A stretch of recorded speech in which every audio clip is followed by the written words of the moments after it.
let's do it. I'm Black Hannibal, running through your capital on elephants. Civilize a savage with my elegance. Militant intelligence, run through your defense. Strike like a ninja, slice, cut, and injure. Leave no prisoners, just bodies on the battlefield. I'm Spartacus with a sword and shield. Something like a marksman with cold blue steel. War paint on my face, keep my identity concealed. Advance on your camp like dozens of killer ants. Snatch your king like chess, checkmate, this is death. While my team have fun with your queen. Throw your bishops off the roof, your knights flee the scene. I plant bombs in the home of your pawns. The detonation shook the foundation of your rooks. Holding shotguns with double barrels. They impact so hard when it blasts through your body travels. Yeah, Street Spartacus. Black Spartacus. Black Spartacus. Black Spartacus. Black Spartacus. Black Spartacus. Burn your flag as I overthrow your government. New politics, no Democrats and Republicans. Spiritual systems built by wise men who's true in living. The foundation's no longer Christian. Teaching universally the wisdom of the nations. New currency, no more dollar bills with white faces. No more Caucasian domination. All races participate in cultivating education. The people hungry and they ain't waiting. No more debating. Let's overthrow the haven and Satan. This whole world needs some new changes. Rulers with new faces. It's time to take out the racists. Spartacus from the new ages. From the page to the stage, pull a blade on the money changers. Spartacus from the new ages. From this page to the stage, pull a blade on the money changers.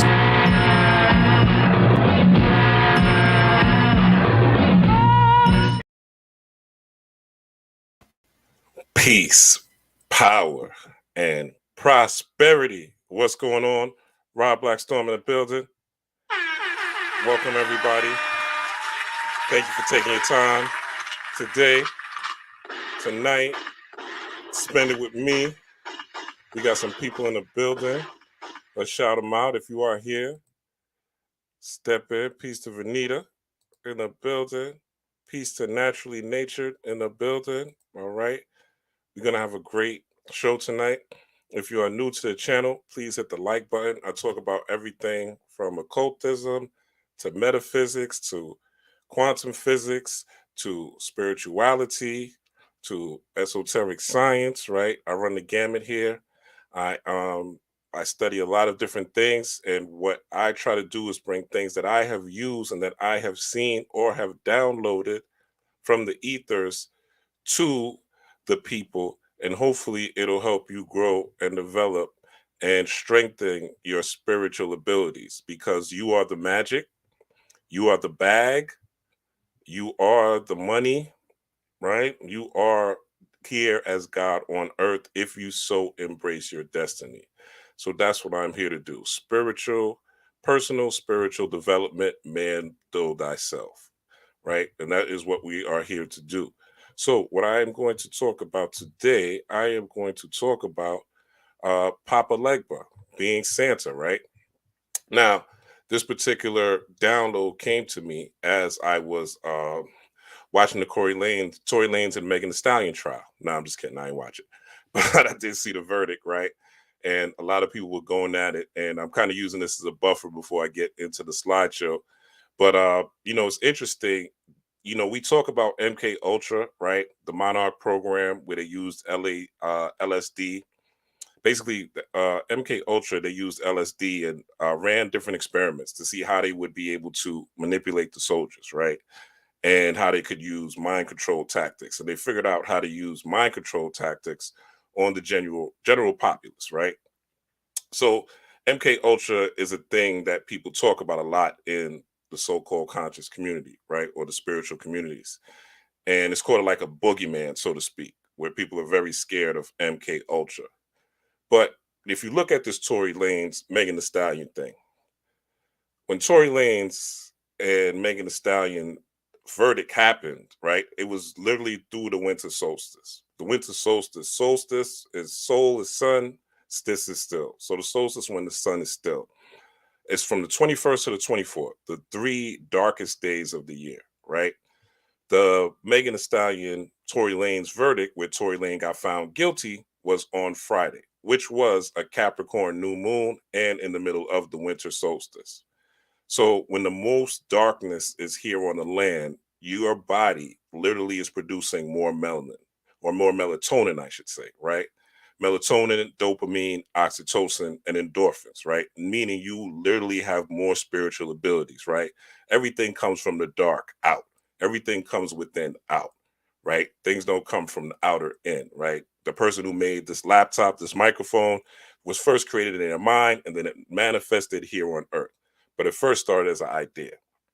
So when these things happen, right, I saw social media was going crazy, right, for a little bit of time. I was enjoying myself this weekend. I had an excellent weekend. And I saw people were going crazy. And we often don't see that, you know, these MK Ultra techniques are not as sophisticated as we may think they are. Oftentimes, the boogeyman, right, that we think is out there, or is the elite, or is the powers that be, is literally right in our face and we don't see it. And these people understand how to use signs and symbols in order to manipulate us. So we really have to be careful during certain cosmic events and how these cosmic events can affect us, how they will steer us, certain ways for us to go at each other, for us to beef with each other, for us to, have animosity towards each other, especially as black men and black women, so-called black men and black women, the gender war that's going on the internet, the high value man, the modern woman, all these different catchphrases that are out there, right? And also, if you look at the weather, right, people were forced due to these Arctic blasts to stay inside, right, and think and ponder. And, I can imagine, fortunately I had company, but I can imagine being by myself, and how that would feel just to know you don't have anybody, right? A partner or somebody to share those times with when it's really cold and you just want to cuddle up. You just want to huddle up with somebody, right? So just wanted to talk about that real quick before we get into this. So we're going to talk about Papa Legba. Now, this came to me let me pull up the slideshow and get the party started. If you are here again, smash the like button for the algorithm. All right. And we will get started. Now, let's do this. So, I got this download pretty much when I got this download a couple days ago, really, but I was kind of pondering it and putting it together. And as you see here, it says Santa is Papa Legba, right? Now, if you look at Papa Legba, I mean, it's obvious, okay? Santa wears what? He wears red and white, okay? He wears red and white. Santa's an old man, all right? All I did in this particular picture is put a hat on Santa, okay? When we talk about Christmas, what are we saying? Christmas, they also call Christmas Xmas. Papa Legba or Elegba is if you were Haitians have Haitians have the Loa. So just like Christians, let's go to Christianity to make it simple. Christians have their angels, right? You might have Angel Raphael, Archangel Michael, right? So forth and so on. Same thing in Haitian Voodoo, which is indigenous African practice, right? They have the Loa. The Loa is their angels, so to speak, right? So instead of Archangel Michael or something like that, you'd have something like Elegba, right? In Haiti, they call him Papa Legba. In other parts, he may be called like Benin in West Africa. He may be called Elegba, just straight up Elegba, not Papa Legba, right? And then you have other pantheons such as the Greek Mercury, which is also a correspondent to Elegba, right? And things like that. So I got this download that Elegba is the god of the solstices, and I was pondering. I was like, what does that mean? And then it kind of came to me what it did mean. And I was like, oh, wow, this is kind of crazy when you really look at it. And then when I really looked at him, I was like, yeah, this is really Santa. Like, if you think about it, and even if you just look at this picture, how the crosses are here, right here, and Elegba is the god of the crossroads. Now, you cannot get into, or you cannot go into working with any of the orishas, meaning you cannot you cannot take part in bonding with these angelic forces, angelic or demonic forces, right? Whatever frequency you choose to be on. The same way, and when I say demonic, I don't want you to get scared, right? This is nothing to be scared of.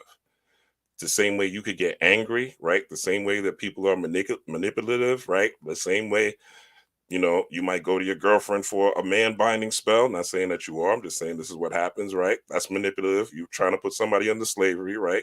The same way a man might do the same thing to a woman, right? Try to bind her with a spell, right? You're manipulative. You're trying to put them under slavery, right? But you might still think you're a good person. You might be great to your kids. And this doesn't mean you're a bad person either, right? You might be great to your kids. You might be a great coworker, right? You might take care of your mom and drive her to church every Sunday, right? Doesn't mean necessarily a bad person, right? But there's levels to everything. There's levels to everything, and everything has a certain weight to it. So when we study things like this, we're not necessarily looking at everything as good and bad. We're looking at the frequency of it and how it affects the whole, how it affects the total, right? If what I'm doing to someone, literally, am I treating thy neighbor as thyself? And as simple as that sound is as simple as it is, okay? As simple as that sound is as simple as it is. Truth should not be complex. Truth should not be something that you're going to have to jump through hoops and read 20 trillion books and be caught up in having to go, having to do all sorts of things and buy all sorts of things and create all sorts of things. The Egyptian version of the angels, the Egyptian or Kemetic version of the Loa, right? What they would call the Orishas in Benin or West Africa, right? Which is where Legba would be. He wouldn't be called Papa Legba, he would be called Legba, right? Same thing. Legba, Papa Legba, the same thing. Basically, it's it's the same crossroad deity, but and these are all natural forces, right?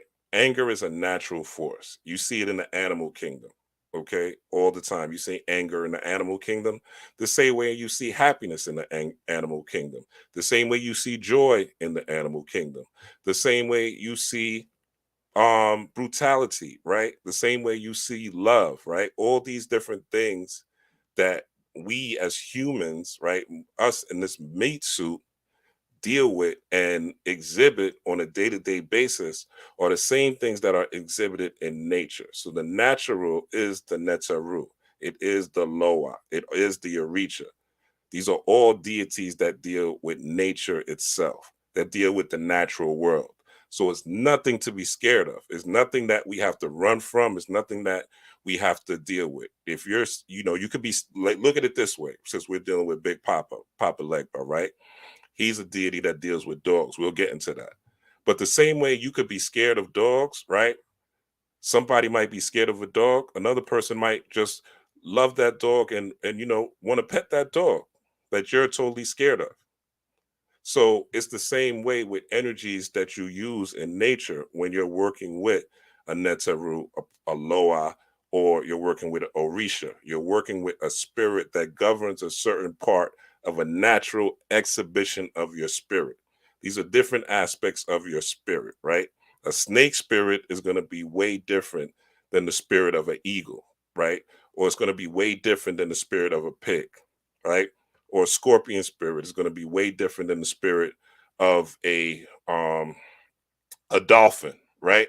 So they're different energies in nature. Is the same way you have these different elements in these spiritual systems: Santeria, Lukami, Voodoo, uh, the Netaru dealing with Egyptian, right?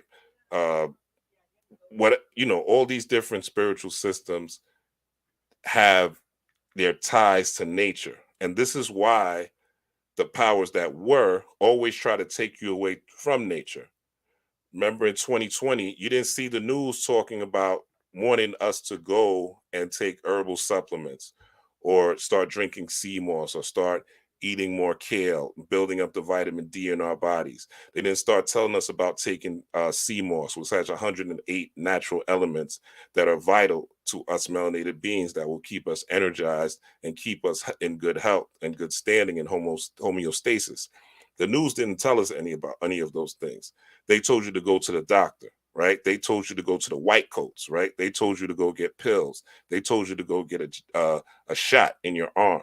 And we see how that turned out now with all the new data that's coming out. Peace, Harold Potter. How are you? They told us this about all the new data that's coming out. So what we are trying to display now that we are coming into an understanding of our truth and coming into an understanding that there's nothing wrong with honoring nature and getting away from the Christian, Muslim, Catholic. Hopefully you're getting away from these type of mindsets, right? They're archaic. In the next 100 years, nobody's next 100, let's give it 150 years, right? The Christian is going to be in the minority. The Muslims are going to be in the minority, right? Those things are going to fade out just like Zoroastrianism, right? If I'm saying Zoroastrianism, a lot of y'all don't even know what I'm talking about right now because these things fade out over time.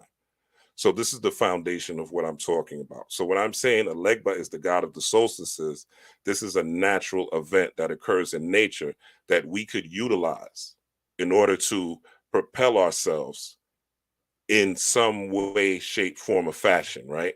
It could be a time when, you're using this natural force and this natural force is supposed to help you deal with childhood trauma. There's some childhood force, there's some natural forces that'll help you to gather better joy. There's some natural forces where you're supposed to reflect, like a Mercury retrograde, and look back, so forth and so on. So this is tapping into nature, tapping into the cosmos, and using it for your benefit and for your growth and spiritual development. So when we're talking about the solstice, there's two solstices. There's the summer solstice and the winter solstice. Now, there's a feast day of Elegba, which is on June the 13th, but the solstice is actually on the 21st.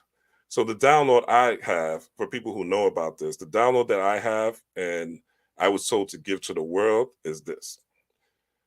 He wants to be celebrated on both solstices, Papa Legba. You could open your crossroads much easier. Now, what do I mean by opening the crossroads or going to the crossroads? Right? When Jesus died on the cross, let's make it simple and easy. We all know the Christian story of Jesus dying on the cross. When Jesus died on the cross, what was it for? When he died on the cross, it was so that he could be resurrected and into something new, right? So the crossroads, or going to the crossroads, is so you could be resurrected in something new. Let's say you're having trouble finding a job, you're having trouble finding housing, you need a car, you have a career that's stalled, right? You have a business or a small business or a big business that's not going the way you want. Or say things are going, everything's going on to the plan, and you just want to add a little bit more sauce to it, right? You just want to, you have a tank of gas and it's almost full, but you want to add a little bit more tank to your tank and make it more, and instead of having, a 3/4 tank, you want to have a full tank of gas, right? So basically, the crossroads is for you to be resurrected, for you to be renewed, and for you to be able to take a different path or move in a different way. So let's just do the basics, right? We ain't even got to go too hard. Let's do the basics. So when we look at Santa again, Elegba is an old man whose colors are black, red, and white. Okay. Santa is an old man who wears black, red, and white. Now, after the solstice, which is again from the 21st of December to the 24th of December, you have the 25th, right? The 25th is the day of celebration, right? What do they do on the 25th? On the 25th, they give gifts, right? They give toys to children, right? Gifts to children, right? Things like that. Also, so if you look what Santa is doing, right? Santa is going down the chimney to give the gifts in the darkness of night, right? Remember, Santa doesn't come in the daytime. Santa comes in the darkness of night. Now, if you look at Santa, right, this fat bastard, right? If you look at him, what he does is they say you put milk and cookies out, right? And even with that, that's still a kind of a color thing where you look at the cookies probably being dark, right? And the milk being white, which are again Papa Legba's colors. Also, if you look at Santa, he's wearing red, white, and black, right? Same thing this guy is wearing, red, white, and black, okay? Same thing, right? It's the day that they celebrate Christ, right? Christ being, and the famous, when people celebrate Christ, what are they doing, right? They usually have a cross on. When people celebrate Jesus, they have on a cross, right? They're supposed to be, even though Santa is whipping Jesus's ass by the thousands, like Santa is clearly, clearly more important than Jesus when you talk about Christian to the common person, right? They don't give a damn about, people don't give a damn about Jesus anymore, right? It's not about Jesus's birthday. People will say that, but it's not about Jesus's birthday, even though it wouldn't even make sense that Jesus would be born in this type of year based on the story of Jesus being in the manger and being hidden in Egypt, right? There's no way, but we'll save that for another day. That's for another channel, right? But when you talk about the Jesus story, it's namely his icon or his sigil would be the cross, right? If you see a cross on a building, you know it's normally has to do with, it's 99% of the time going to have to do with Christianity or some type of theological thing related to Jesus or something in Christendom, so to speak, right? So the cross, right? So when you talk about Santa, you're not necessarily talking about the cross, but Santa as an anagram also spills out to Satan. Now, before you get scared and run off the feed, Santa is Satan. Okay, let's get that clear. Satan does not exist. Okay, there's no such thing as Satan in ancient language. There's nothing you will see that ever says Satan. There's nothing that you will see that has the devil in it. The closest you will get to Satan is in Kemet or Egyptian theology, and that is Set. Okay. But even Set is not like Satan. It has nothing to do with the Satan story where Satan is just as strong, pretty much just as strong as God, and Satan is taking over the whole earth. That's not the same story, right? It's a totally different story in Kemet on how the whole thing with Osiris and everything. So it's, and a lot of the Bible is hijacked theology from the Kemetic theology or the Metal Netter and things like that, right? But Satan is not what you think. Now Satan is also taken. Now, what happened was this: Satan in African theology, or and when they brought the Bible to Africa, right? There again, in Africa in ancient times, there was no Satan, there was no devil, that didn't exist. So there's a story in this book called what's the name of the book? Season of the Witch, right? In this book called Season of the Witch. And they talk about how there was this priest, this African priest. He got converted on the slave ship. And they were always African priests, even on the plantations, right?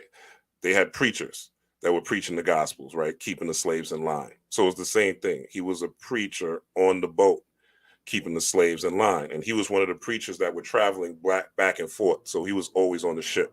So he was traveling back and forth.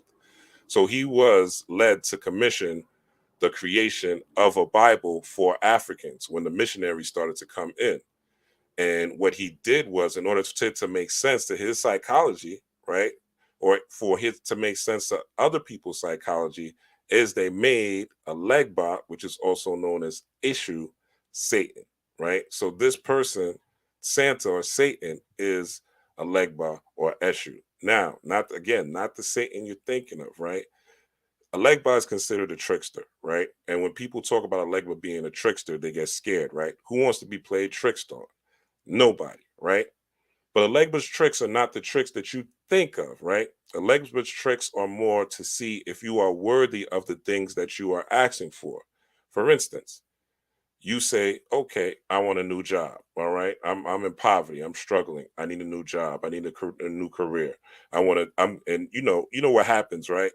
I've done a lot of interviews with people being a manager at different places, right? And whenever you do an interview, everybody's hardworking, right? For it's the most generic thing you're gonna hear. I'm hardworking, I come on time, and I'm gonna do the best job that I can.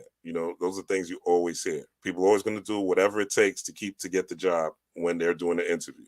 And then once you hire them, right, you see if they really are going to do whatever it takes to keep the job. Are they going to be the alcoholic, right? Or they be the person that calls out every payday, right? Or are they going to be the person that half asses and doesn't do the work, right? XYZ, all these things that pop up in the workplace. So the thing is, when you talk about tricks, that's what we're talking about. That type of energy where it's like, are you really going to, you say you want this opportunity, you say you want these psychic abilities, you say that you are God and you want to become more powerful, you say that you want the love of your life, right? Because sometimes the crossroads is that I'm lonely. That could be your cross that you're bearing, right? That you're carrying. Let's use the Jesus mythos, right? That could be the bag, just like Santa is carrying, right? That you're saying, okay, I want to get this load off, right? I want to be with somebody, right? What are you willing to be? Are you willing to do what it takes to keep your partner? Are you willing to make the sacrifices and not be selfish because you were single? Are you willing to make the sacrifices that it takes to be with somebody, right? And a lot of times you might meet the man or the woman of your dreams, but you'll fumble that bag. And the reason you fumble that bag is because you're not willing to do it. So that's even a test, right? That's one of those tests that Elegba throws at you, right? You get the job of your dreams, right? It's close to home, right? You make a lot of money. The kids, it's easy, for you to, let's even say they got a daycare downstairs, right? Where you don't even have to go anywhere. The daycare is downstairs. But you get on a job, you see that it's a great place to work, and you think that it's cool in the environment, and then you start slacking off. You're not pulling your weight, right? They always got to tell you something. You're always taking excessive breaks. You know, these are a leg by tricks. You know what I'm saying? This is how the tricks work to see are you willing, and these are different obstacles that may come your way. A lot of times when people start on the spiritual path, there's two things that happen. Something falls apart, right? Well, three. Something falls apart, your job, you might lose your home, right? Something might happen big, right? That causes to break down. Second thing is, depending on the type of person you are, you might meet a narcissist type of person or an energy vampire type person, right? And the third thing is you start losing friends, right? And family. They start acting funny. They start switching up. They start changing up on you. So you start to lose people. You become more isolated, right? People become less friendly towards you. All these things are tests to see, are you going to go back to who you are, right? You got a best friend. You and your homeboy been hanging out forever. You've been you've been kicking it forever. Now all of a sudden he don't want to kick it no more. He want to do something different. So are you going to continue to move according to the path that you said you wanted to move on, right? Or you're going to go back because they've shamed you. They're talking about you. They're calling your names. They're calling you weirdo. They're saying you're acting funny. They're saying you're acting different. Are you going to conform back to them and yield to the peer pressure, or are you going to move forward, right? So this is the energy that we talk about when we're talking about a leg button tricks, just to make that a thing. And the same way a bad kid here in America will get gifts, whether they're naughty or nice, is the same way you will get gifts, whether you're naughty or nice. It doesn't matter. A Legba will give you what you want if this is what you say you want, and you do the proper rituals to him, which we'll get into. Okay. Santa going down the chimney also is a metaphor for, well, we'll get into that shortly, but it's also another metaphor that we'll get into. But I just want to show you the parallels, because when you look at this thing being on Christmas and you're talking about crosses and you're talking about crossroads, right? It's obvious that this story is not the story that we have been given and we have been taught in our childhood and we have been seeing in the commercials and the season greetings cards and things like that. Also, one of the things that Elegba loves is he loves toys, he loves children, and he loves candy canes. Okay. He loves toys, I'm sorry, children and canes, period. He usually is as an old man with a cane. I had experience with a Legba, right? Or Papa Legba. I call him Papa Legba.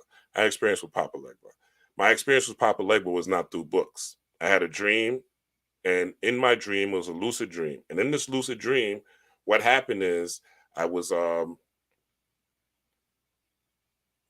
in my dream I was inside of a candy store. I was inside this candy store, and it was a candy and toy store. And I picked up a couple of items, and there was an old man, right, looking like this without the hat, but it was an old man, but he was raggedy, like he looked like almost homeless, right? He wasn't as polished as this fella, right? And I'm in the candy store, and I'm going to the register because this guy's just staring at me. I'm going to the register, and I'm going to put my stuff, and and then he's all of a sudden, I'm going to the lady at the counter to pay for my stuff, right? The counter's on the right, and I go to pay. I'm going to pay, and then this old man just walks up on me and grabs me by my balls, right? Grabs me by my testicles, and it woke me up out of my sleep. So I start looking into, old men, right? And studying the symbolism of old men and, old black men in esoteric science or myth, right? Old black men in myth and African myth and things like that. And it came to me somehow, I don't know, some of the pieces came together. I don't remember how, but it came to me that it was Papa Legba. So I went to get a statuette of Papa Legba so I could start working with him, right? I could start giving him his offerings, his candy, his toys, right? I could start giving him his cigar. You see him with a cigar right here, right? So I could give him his offerings. And when I went to give him his, when I went to get the statue, now this was like I have it on my altar now. This is like a $50 joint. Like it's a big Papa Legba joint. It's not this that you see right here, but it's a big Papa Legba joint. And it just happened to be like they put the wrong price on it. So I got it for less than $20. You know what I'm saying? So even when I went to the register, they were kind of pissed that but the price they couldn't take it. The price was the price, right? You can't switch up on me. That's the price that y'all put on it. Y'all mispriced it, but they didn't misprice it, right? Again, these are the tricks, right, that we talk about when we're talking about Elegba or Papa Legba. So it's not necessarily a bad thing, but the tricks can be a bad thing if you trick yourself. Okay, if you fool yourself, if you want these things but you're not going to put in the work, or you're not ready for the path or the new crossroad that you're ready to get on, right?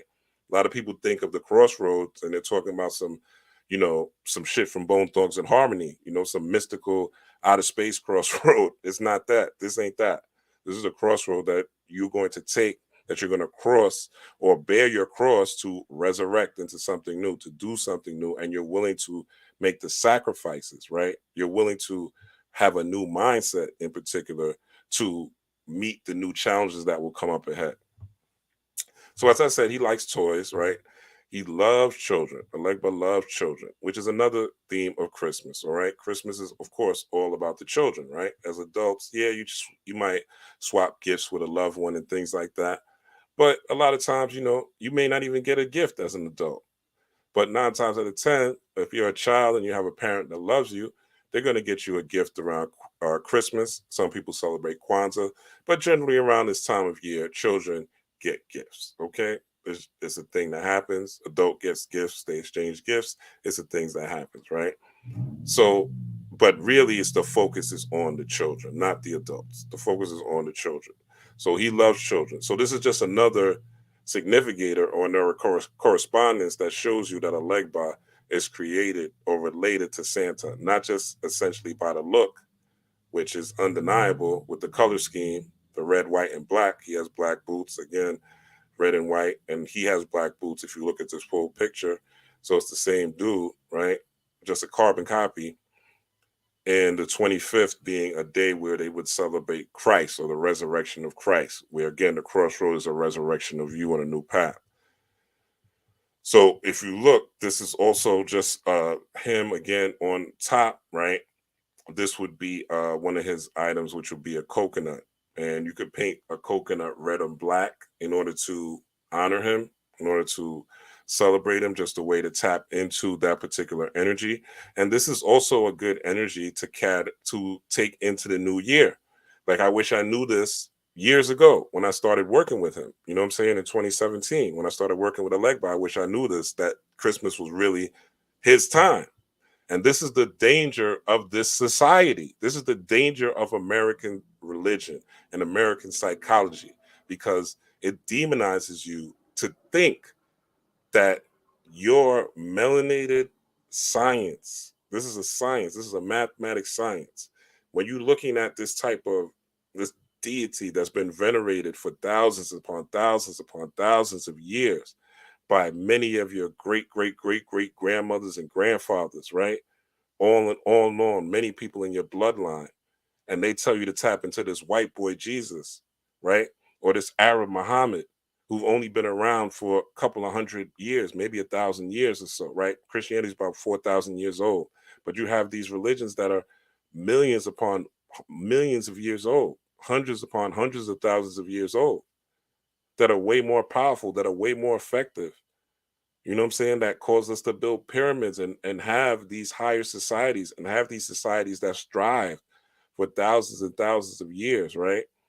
When where there's documented proof. I mean, they can't build pyramids today. They're still trying to figure out how they did it with the technology that they had at that time. And they cannot duplicate it to this day with all the technology that we have. They've tried, but they have failed. So it's very important that we don't dismiss our own, there's a lot of people out here that when they're talking about occultism or the esoteric, or they're talking about what they call magic, they look at it from a very European, Madame Blavatsky, or what's the name, Aleister Crowley, uh, Israeli Regardi, these type of people, and they go to the Golden Dawn Society, right? The Rosicrucians, right? These different societies that um basically have our watered down science, you know what I'm saying? Have our watered down mysticism. So even when we leave, Christianity and Islam, we still are going to search for our truth from a watered down filter. They're not fucking with Legba. You know what I'm saying? They're not fucking with Legba. They're not fucking with the Crossroads, for real, for real. None of these sciences. And that's why, even though they have all these magical sciences, it doesn't work. Christianity was built on Freemasonry, but so was America. America's built on Freemasonry, which is where Christianity derived from. It's a cover up for Freemasonry, essentially, right? It's Christianity is basically the front man for that's the exoteric, what you see outside, and the esoteric is Gnosticism, right? The esoteric Christianity is Gnosticism, Gnostic teachings, which ties into Freemasonry as well. But it still can't fuck with.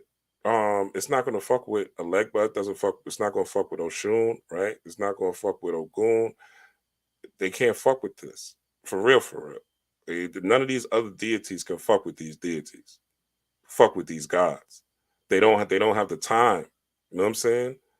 It's like you going to a child to get grandfather wisdom. You understand? You can't go to a child and get grandfather wisdom. You can't go to a teenage girl and get big mama knowledge and get big mama wisdom. And that's what we're trying to, and that's what people doing through going through it through these filters. All right. So I went off on a tangent. Y'all know me, that follow me, but I just want to make things clear. Okay.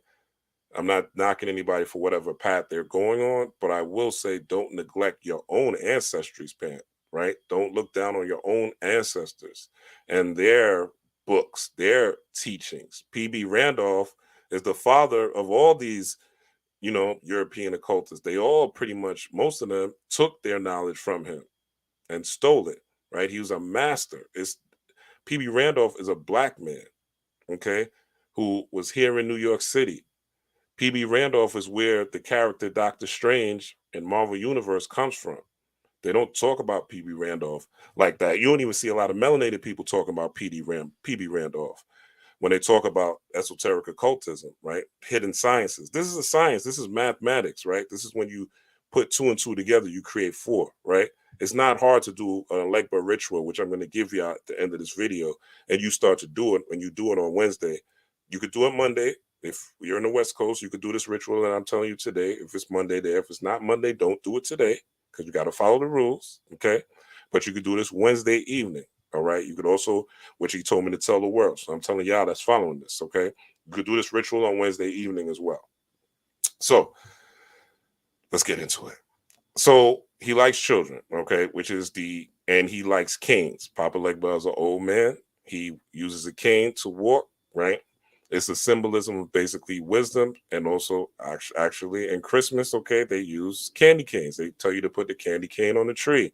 All right, the candy canes are usually red and white. Sometimes they're red, white, and green, and the green is for the evergreen tree. Okay, we'll get into that shortly. Okay, so Elegba loves toys, children, and canes. Santa gives toys to children and candy canes. So I got a download when I was doing this about Candyman. I was like, what the hell does Candyman have to do with this? Okay, well, Candyman has a caned hand. Okay, he has a caned hand. His hand was a cane, right? And again, this is where the candy cane theme pops up again. Okay, Candyman um was Candyman has a direct relations to Papa Legba's wife, right? Erzuli Danto. Erzuli Danto. Erzuli and Danto is basically two sides of one woman, okay?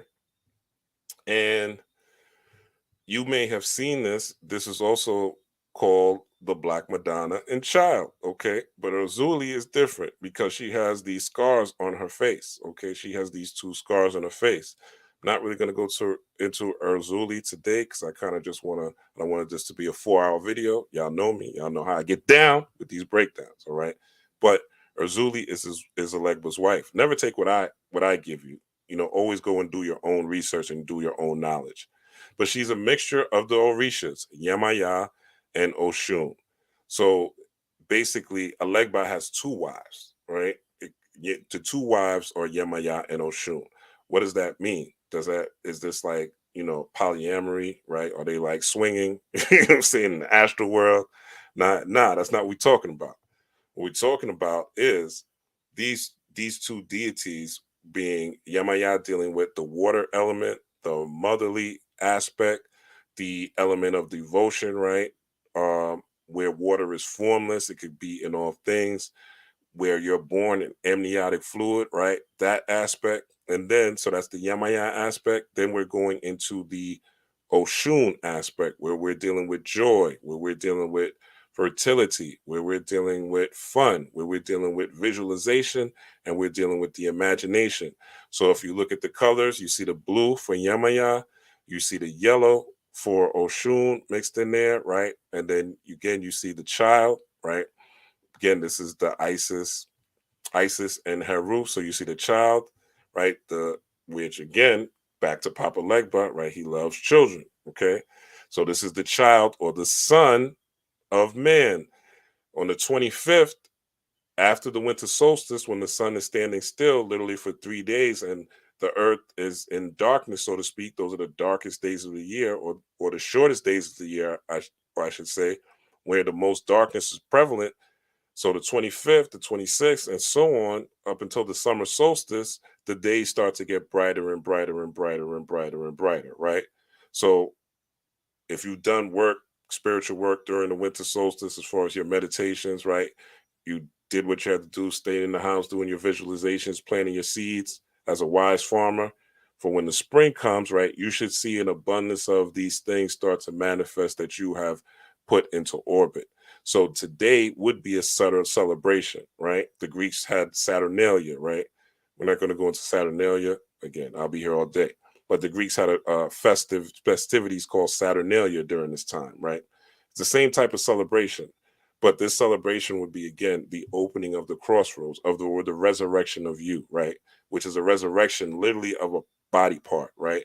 Also, if you look at Candyman, if you look at this particular picture, you see that it looks like a vaginal opening. Okay, it looks like just like a vaginal opening.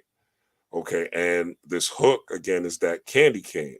Okay, and so let's look a little bit more into this Candyman story. Okay, so when I saw these visuals, I said, "Wow," you know what I'm saying? And if you look at the old Candyman movie, which is this one, and the new Candyman movie, you're gonna see a lot of black, white, and red. Okay, a lot of black, white, and red are the primary colors, including in this new Candyman movie, where the old piece of Lindsay Papillon, with the new Candyman movie and the old Candyman movie, but the new Candyman movie, you see there's a woman involved. Now I never saw it. Now, truth be told, I never saw the first Candyman movie. I'm gonna go back and watch it. I've never seen the first one. But the Candyman story is this: he was a murdered slave who fell in love with a plantation owner's white daughter. Black man, white daughter, black, white. Okay, these are Legba colors. Okay, black, white, and red. All right. So these myths that you see in film, these myths that you see in African theology, right? These are not people who worshipped animals. These are not people who worshipped some pie in the sky shit, right? These are people that worship natural deities, natural forces, the forces that exist in nature, right? The forces that exist in nature. Bees exist in nature, okay? Candy canes are part of nature. Old men walk on canes, right? Women give birth to children, right? Women give birth to people called sons. This is all part of nature, all part of the natural order. Yamaya deals with water. We all have a majority of water in our bodies. We are born in water and amniotic fluid. Okay. It's not work. This is not where you're waiting for, somebody to come from heaven to save you. This is when you are tapping into the cosmological forces that already exist so you can save your own motherfucking ass. And it is a responsibility. Okay, this is not where you could just let go and let God, right? This is where you have to tap in, and then God will tap into you, and then you will become one with God and walk as a God here on earth, right? And this is what God is looking for, right? This is what the universe is looking for. This, whatever you want to call the higher forces, whatever you want to call it, whatever name you want to give it. But for a blanket, let's just say God, right? But you are here to be a vessel of the divine here on earth. There is no other purpose. It's not to get $1 billion. It's not to, travel the seven seas. All those things are byproducts, and it's great, right? But we all know there's people who doing all that are miserable, that'll kill themselves, that are throwing themselves off of bridges, right? That don't know where to turn because they can't trust anybody, right? So, and again, I'm definitely not one to demonize money because I love having a nice bag, and I'm a hustler at heart. But at the end of the day, what will you do for money? You know what I'm saying? How will you sell your soul? And selling your soul is not giving it to some deity at the crossroads, right? That Robert Johnson story of him trading, going to the crossroads and talking to a Legba so that he could get the skills to play the guitar is bullshit. Now maybe he went to the crossroads and did a ritual to a Legba and asked to play the guitar and then learned how to play the guitar, or was taught and it became easier to him, which does happen, right? But just him being handed, like the story of him being handed a motherfucking guitar to play, and this guitar is magical. No. All right. So some of you may know that story, some of you may not, but that's a familiar story of Robert Johnson, a favorite guitar player, and he was and he went to the crossroads and was given a magic guitar, and all of a sudden knew how to play the guitar excellently. No, it doesn't work like that, right? Doesn't work like that. When you go to the crossroads, there's going to be something that you're going to have to resurrect and start to move in a way that is congruent to what you say you want to manifest or you want to become as you go through the crossroads, as you resurrect. So it says, but here he murdered a young slave, who who fell in love with a plantation owner's white daughter. The master had hired him to draw a portrait of the young plantation's daughter. Okay, so he was drawing art of the daughter. Okay, he fell in love with the plantation. He fell in love. He basically fell in love with the daughter. So it's an interracial relationship, again, black and white. And the townspeople sought him out in the woods and did their version of tar and feathering him.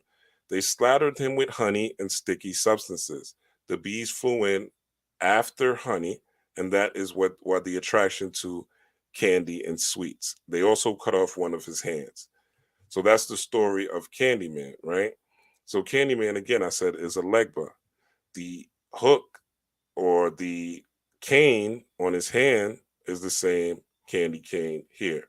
And it's tied to Oshun, who is part of being a Legba's wife, right?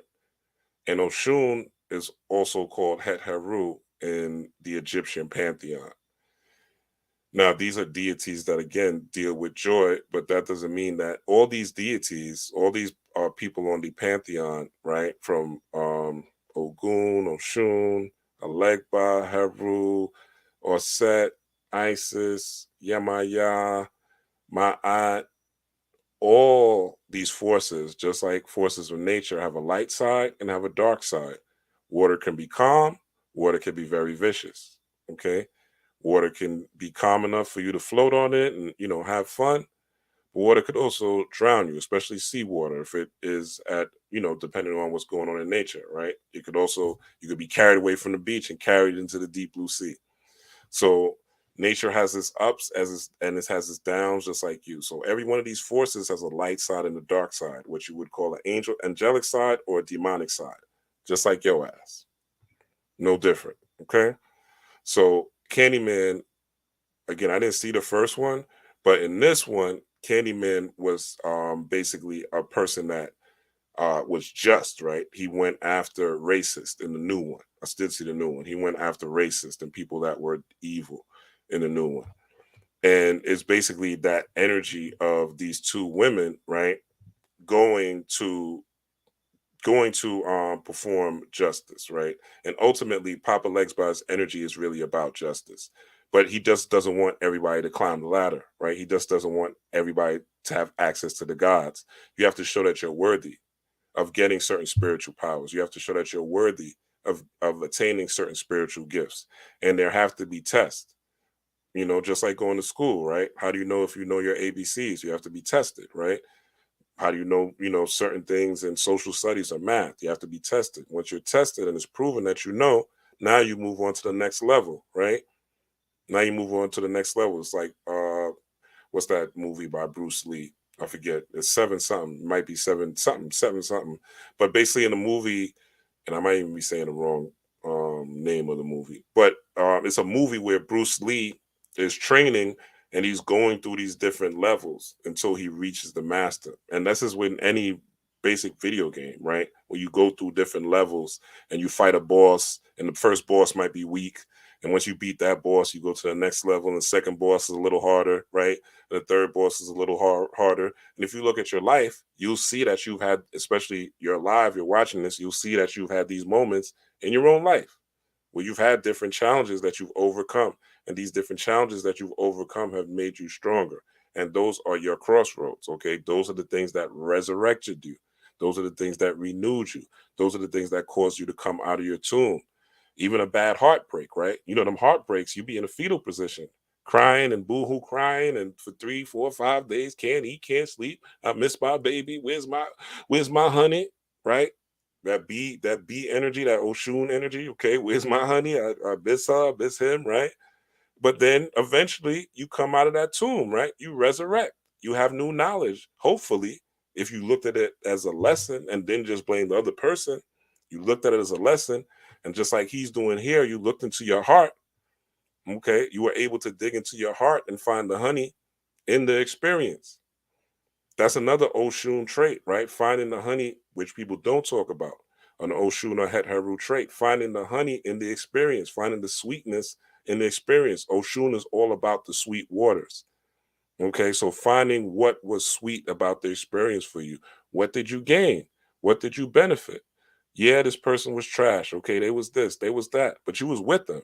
You chose them.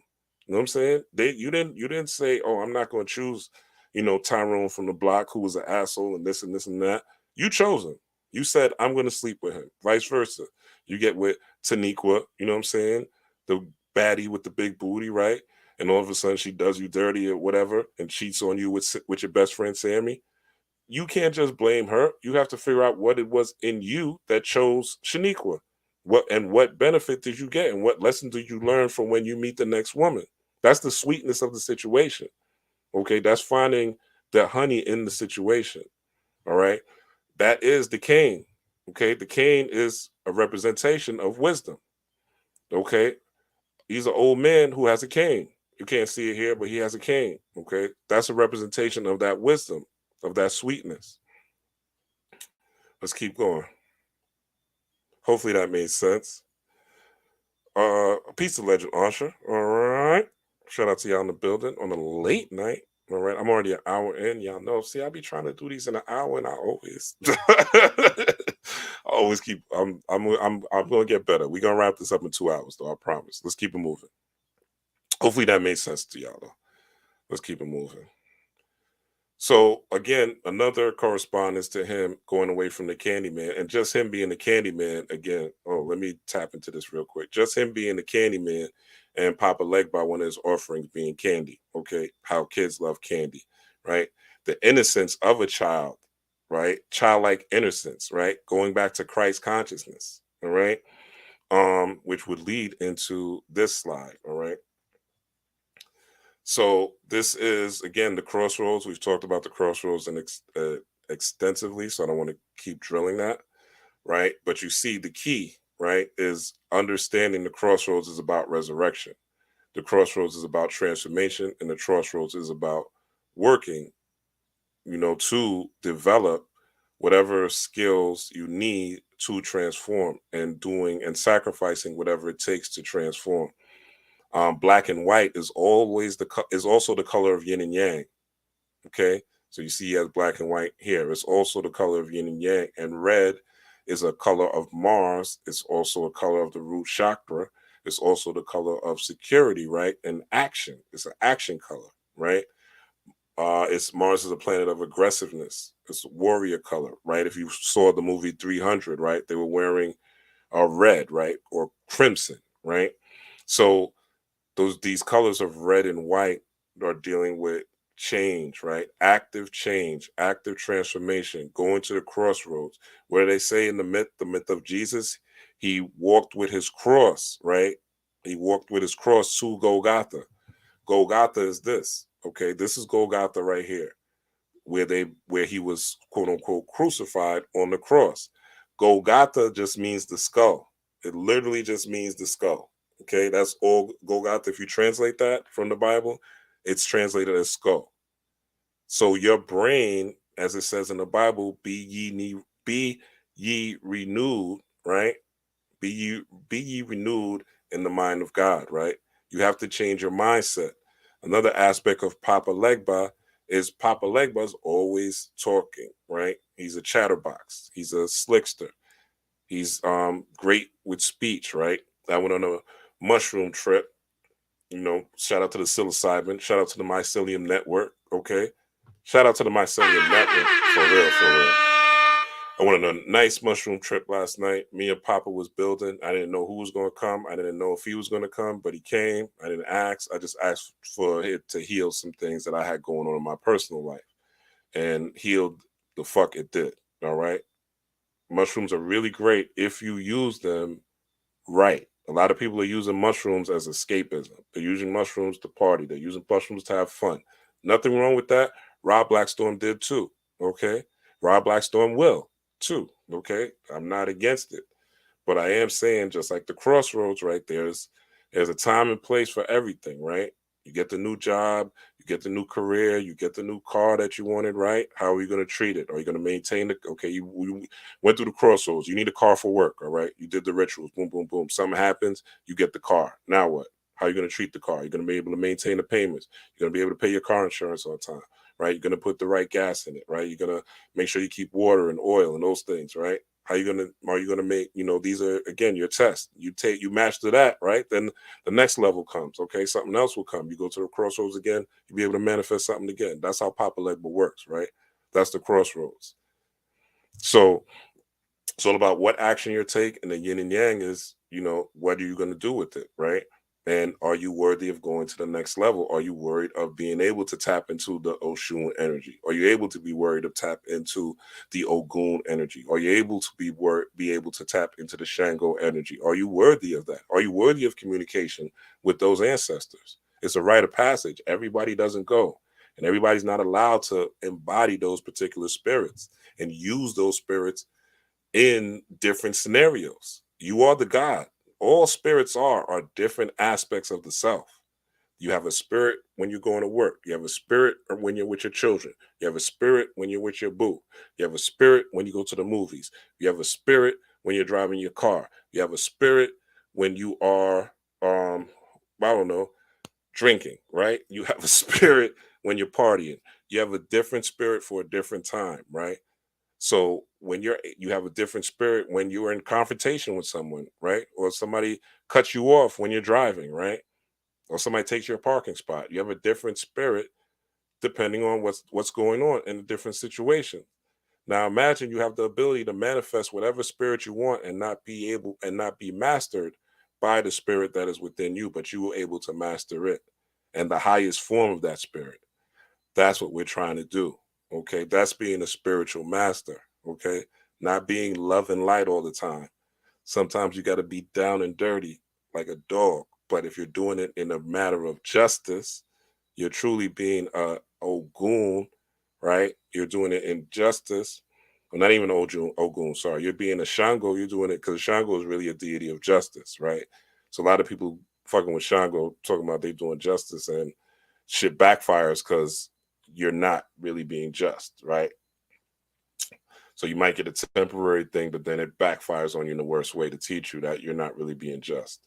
And that's how the spirit world works. So Golgotha again, the crossroads, right? So Christ was buried on a cross, okay? And Christ being buried on a cross, Papa Legba's favorite number is 3, okay, or anything in sets of 3. And you see with this Jesus story, right? There were 3 men buried with Jesus, right? 2 thieves, okay? Which is right up Papa Legba's lane. Okay. Again, this is not a moral thing. We're not dealing with morals, right? If you're hungry and you don't have the means, you may have to steal, right? It doesn't mean that you're a bad person, right? If you are at the Target and you put a little extra in your bag, I'm not encouraging anybody. I'm just saying it doesn't mean you're a bad person, right? There's people who do it all the time that are great people, right? Great mothers, great fathers, great people in society. But they might, put a little extra Ritz, little extra box of Ritz at the self checkout, right? Uh, uh, I was watching I think Spirit Doula. She said that there was a story that came out. I didn't see it, but she said there was a story that came out where the guy at Walmart said he was going to shut down all the Walmarts because people were basically stealing at the self checkout, right? They go to the self checkout and throw that extra shit in their bag. What do you think's going to happen when you have a self checkout? You have inflation, right? You think, and these are good people, right? These are people who wouldn't hurt a fly. These are people who go to work every day, right? These are people who have families, but they're good people, so to speak, right? So a lot of times we have these morals, right, that we have been given, but we're wearing clothes from Chinese sweatshops, right? We're wearing shoes from Chinese sweatshops, child labor. We got, we want these diamonds and these things, but you know, even for like the Colton and Cobalt for our phones, right? Kids are getting their hands chopped off in third world countries, quote unquote. So really, like before you are so judgmental, really check yourself and see, are you as they say, he without sin cast the first stone, right? And this is again in Golgotha's the skull. So this is also aspect of that 3, also an aspect of the third eye. Okay, perception. Okay, Papa Legba's number is 3. So your perception. He ain't with the good, he ain't with the bad. You know what I'm saying? He's with whatever is righteous at that time. Whatever is righteous. And sometimes being righteous, you know what I'm saying, is you. Well, I was gonna say something. I ain't gonna say that. But sometimes being righteous is you defending yourself by any means necessary. Even if that means that someone has to get deleted, right? So that might be the case depending on the situation. So him being on the cross again is the crossroad, and again, the crossroads is opening in the way. And Jesus further said, He is the way. This means He is the way to God, not one of many, but the one and only way. Okay, and these are Christian. These are also scriptures to support that. It says in the early church, Christianity was sometimes called the way. So Elegba's number is 3. Okay, in this story of Jesus's resurrection, right? Which this some Christians will say December 25th is the birth of Jesus. Some will say it's the resurrection of Jesus, right? They say Easter is the resurrection of Jesus. This is the birth of Jesus. Whatever, either one, right? But Jesus also was in the tomb for 3 days and 3 nights, okay, before he resurrected, which would also come into play of the winter solstice, right? Where the Son of Man, Jesus was the Son of Man, the sun being in darkness for 3 days and 3 nights. All right. Hopefully that made sense. Yeah, yes, next to this authenticity. Exactly. Exactly. All right, let's go to the next one. So this is Sebek. This is an Egyptian deity, also tied into a Legba, right?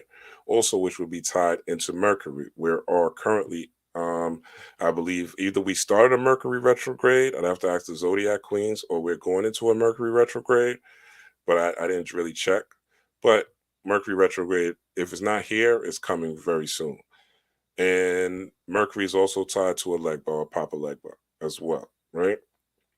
And this particular deity, Sebek, is a Kemetic or Egyptian deity. This is taken from the book Medu Neter. And actually, this is not Medu Neter. This is the 11 Laws of God. Actually, no, I'm sorry. It's Medu Neter, the 11 Laws of God. No, I'm wrong. It's Ma'at, the 11 Laws of God by Raul Nefer Amen. Ma'at, the 11 Laws of God by Raul Nefer Amen. This is directly from the book. So he talks about the law of Sebek, okay? In the law of Sebek, it says, it is not what you think or what you affirm. It is who is thinking and who is affirming. Are you a human or a divine being? All right. So it says Sebek corresponds to one of the tools through which behavior is programmed. Through the understanding of the law, such programming can be done at will. Oh, oh, we speed it. Programming can be done at will. If we have the tools to program any desired behavior at will, then we can choose to allow only peace and pleasure to manifest as our emotional reactions to all events. Okay. So, what Sebek is now, the reason this is a dog, right? I've heard people talk about Anubis and they classify Anubis as a dog, but Anubis is a jackal. But nobody has a pet as a jackal, right? So you can't hold an Anubis as a pet, right? But dog you can have as a pet. Why? Why can you have a dog as a pet? The reason why is because you can program a dog. Okay. You can say, sit, Fido, sit. You'll sit. You can say, run, Fido, he'll run. You can say, catch, Fido, he'll catch, right? You can have your dog in a dog and pony show, and the dog will do exactly what you program him to do. Okay. So this law is saying that if you understand the law of Sebek, right, this dog energy, right, or you could even call it a dog star, Sirius energy, and Sirius is also a star that is at its highest on New Year's Day. But we'll get into that when it's New Year's time. I'll break that down as well, right? But when you go into this dog type energy, right, this and you know what do they say? There's variations, right? God and dog are both sides of the same coin, right? One side is, you could say, is good, one side is evil. But what I call evil is more animalistic than what the Christian would call evil, right? It's more you acting like an animal, acting like a savage, acting like you can't control yourself. All right. That's evil, right? Moving as an animal, moving as a savage, right? Uncontrollable.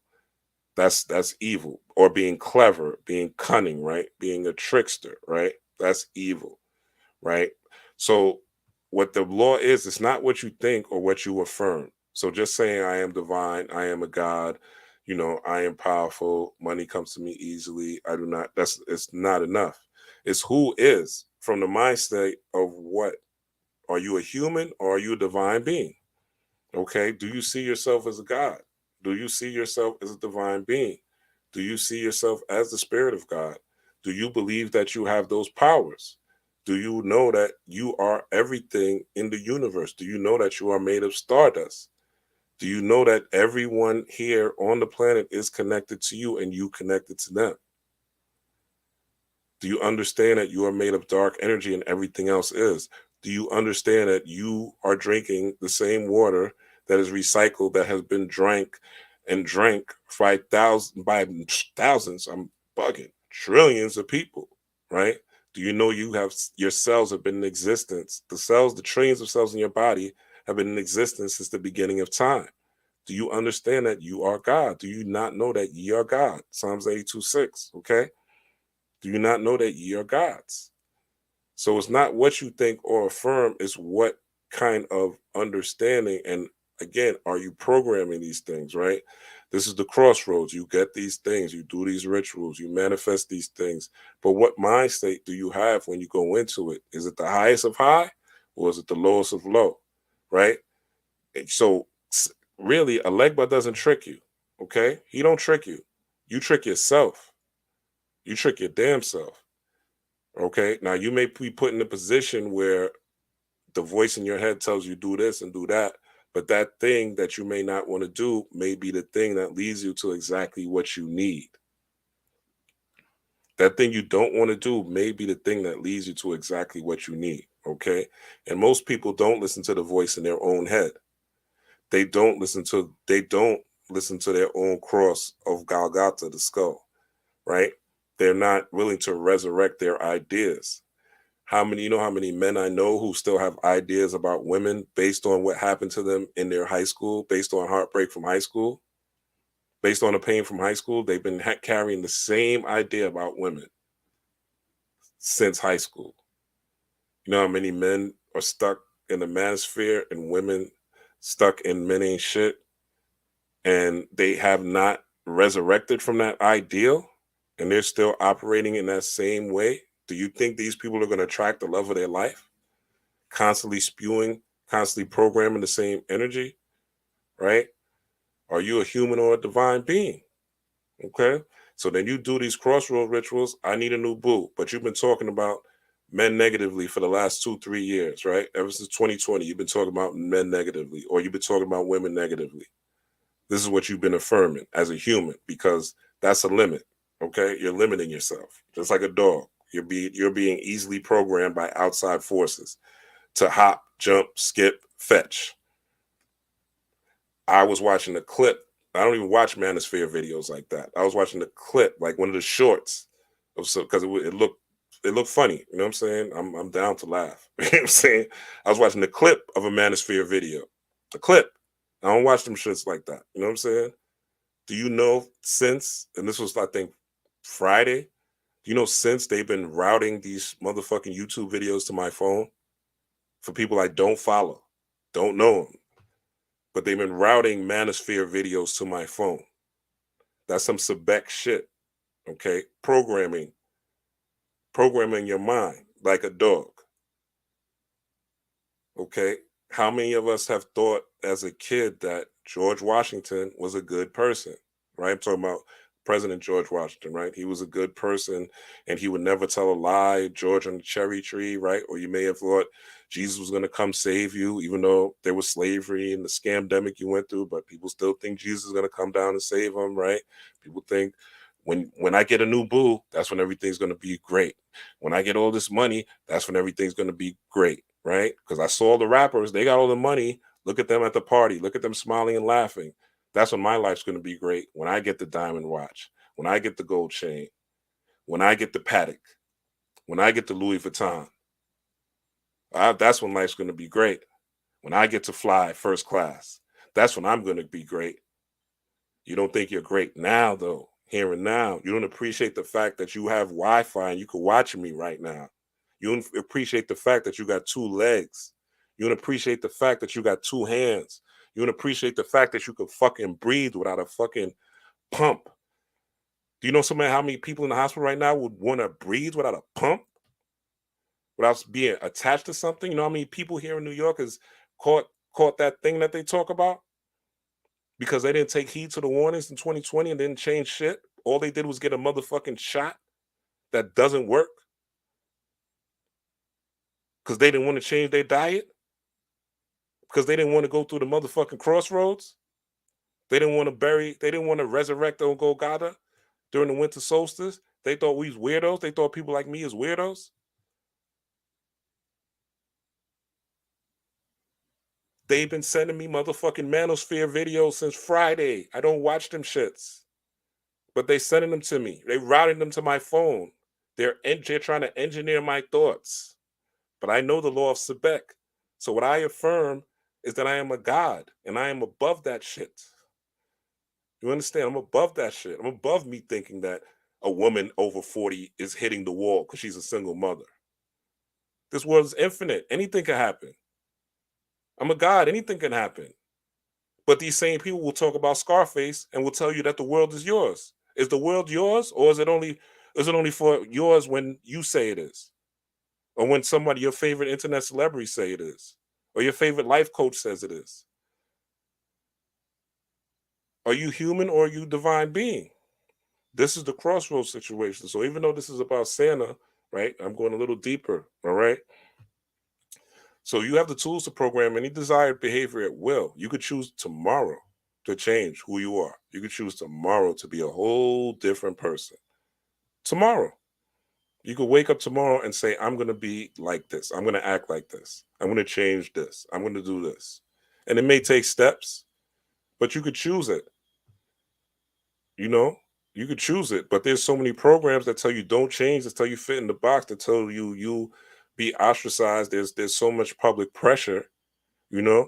And then there's a reward system in this world when you do the fuck shit, right? They'll reward you for misleading people.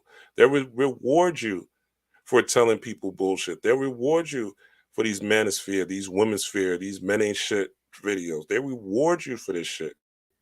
And it's evidenced by my motherfucking phone. You know what I'm saying?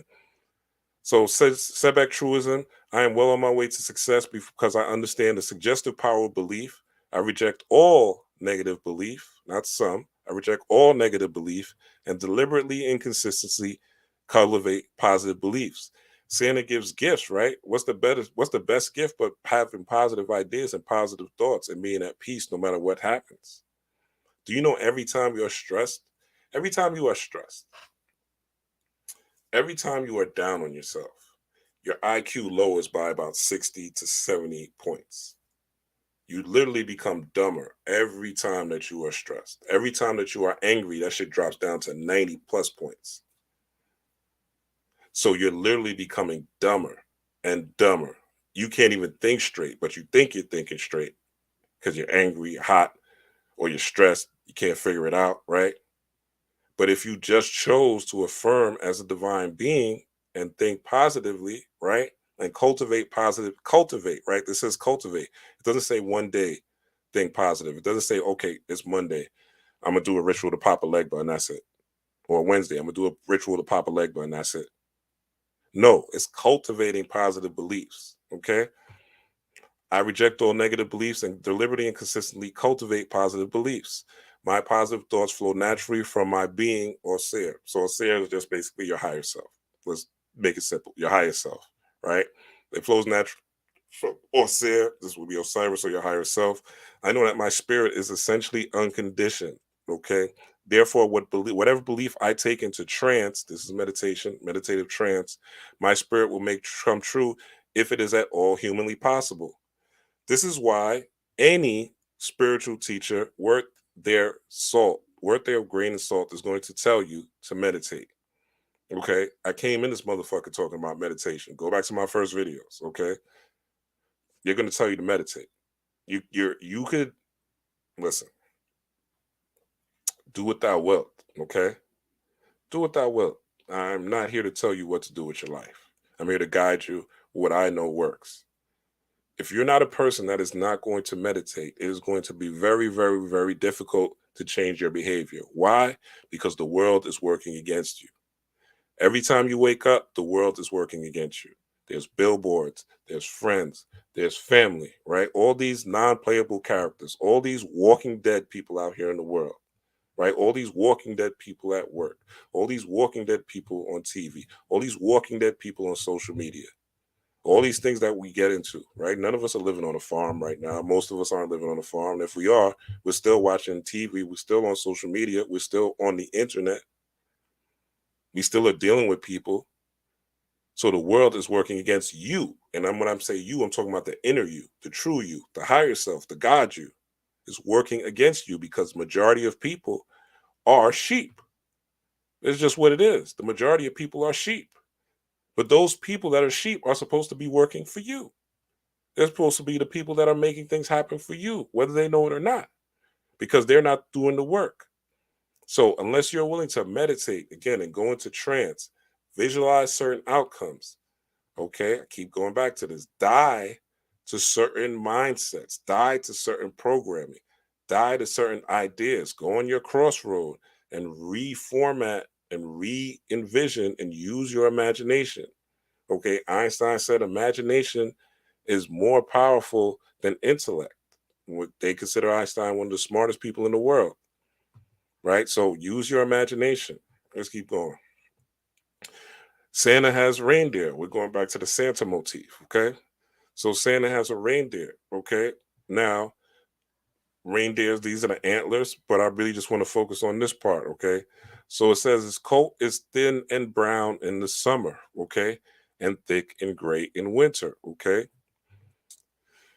Now, thick and gray in the winter sounds a lot like gray matter, the gray matter of the brain, right? Or the gray matter on Golgotha, where Christ died and was resurrected 3 days later. Okay, the gray matter of the brain. So it's brown, thick, thin and brown in the summer, and thick and gray in winter, just like your brain is actually, because your brain is producing literally more of the elements that will allow you to reprogram yourself. Your parasympathetic nervous system right now is at its peak. Okay, so your parasympathetic nervous system right now is at its peak. Let me close this down real quick because I want to show y'all this. So your parasympathetic nervous system is at its peak right now. What does that mean, Ra? What are you talking about? So your parasympathetic is your rest and digest part of your system. It's when you go into meditation, when you're relaxed, when you're having sex, when you're with your boo and you're laughing, right? That's you're in your parasympathetic. When you're chilling, right? Watching a comedy, you're in your parasympathetic, right? Your sympathetic is your fight or flight. That's when you're out on the road. You got to pay attention to what's going on the road, right? You can't fall asleep on the road. You can't be too relaxed on the road, right? When you're driving, because you'll smash your motherfucking car and die, right? So you got to pay attention to what's going on the road. So that's your sympathetic, your rest, your fight or flight response, right? When you're at work, right? When you're walking across the street, right? Whatever. Your fight or flight response when you're outside of the house, right? But some people bring a fight or flight response in the house, depending on what they're watching, depending on what they're reading. Peace to Nexus 66, peace to Come to Mama. So depending on what they're taking in, right, what you're programming will determine your fight or flight response. Right now, your parasympathetic is at its height, and your sympathetic is like, yo, program me. Especially during the winter solstice, but even now that we're in a waxing moon, right? Your sympathetic nervous system is like, yo, whatever happened in 2022, back and back to your childhood, program me. I'm ready to be programmed. I am ready to be programmed. The gifts of Santa. I want the gifts. I want new gifts. I want to unwrap new things. I want to unwrap my chakras. I want to be revealed new things. Please. Your body is saying, please. The DMT coming out of your pineal gland is saying, please. The oxytocin, the bonding hormone, is saying, I want to bond to new shit, right? The melatonin, the light in your body, right? It's saying, I want to see new things. I want to, my eyes, I want to visualize new things for me. This is what's happening in this vessel, in this meat suit right now, in order for you to channel your spirit in a certain direction. So it's really up to you to walk through the crossroads. So that's why the 25th was a great day to celebrate. That's why people are with family. But again, like I was saying earlier, it's focused on the kids. Let's bring this back up. So your gray matter, as it shows here, is popping. Okay, just like the reindeer, and this is the significance of why the reindeer is there. Just like the reindeer, that gray matter is popping. It's thick. It's plump. It's ready to be. You're ready to be programmed. Okay, ready to be programmed. And as you see, Papa Legba has these brown dogs. Usually, when you see these pictures, you'll see him with these brown dogs. When I went on my trip yesterday and went into Legba land, I'm going to call it Legba land, right? I was building with Papa Legba. I literally went out. I had to get my offerings. So his offerings are candy. He likes toys, kids' toys, candy, and cigars, right? So I went to get him a cigar. Um, I ain't gonna get I ain't gonna get into details exactly what cigar, but I got him a cigar, got him some candy, some things, right, as an offering to thank him for what he gave me in the spirit world. And when I went to the store, right, I saw a UPS guy, FedEx guy, FedEx delivery guy, walking two dogs, look just like these two dogs. I can't make it up if I wanted to. Literally, he was walking two dogs, and the leash that he was walking these two dogs on had a red string, and it was a black and white. On the back, it was FedEx delivery, right? And he had on a black and white jacket and black pants. These are how you look at signs and symbols, right? This is when you get proficient at this thing. This is the opening of the third eye. This is third eye perception. And I'm not saying that I'm some superhuman master or anything like that. But what I am saying is that if you do the work, you could do it too. If you take the time to program yourself with shit that's going to benefit you rather than being caught up in drama, rather than being watching a million fucking hours of sports, rather than watching a ton of manosphere videos thinking you're learning something, watching a ton of fucking Lifetime movies thinking that being indulged in drama, right? Watching a ton of fucking reality shows, right? Watching a ton of fucking gossip channels, right? Watching fucking the games, every fucking game that comes on, right? You wasting your time playing a billion hours of video games, right? But you never take time to study you. You never take time to understand why you do the things you do. I'm speaking for men right now. There's so many men out here that just don't know how to act around a woman, period. Young men don't know how to act. They just don't know what to do. And they're going to these videos trying to learn instead of taking a step back, meditating, and learning from the intuition, right? When you go to college, you pay a intuition, but you got to go in to get the knowledge from your own university, your inner universe from the university.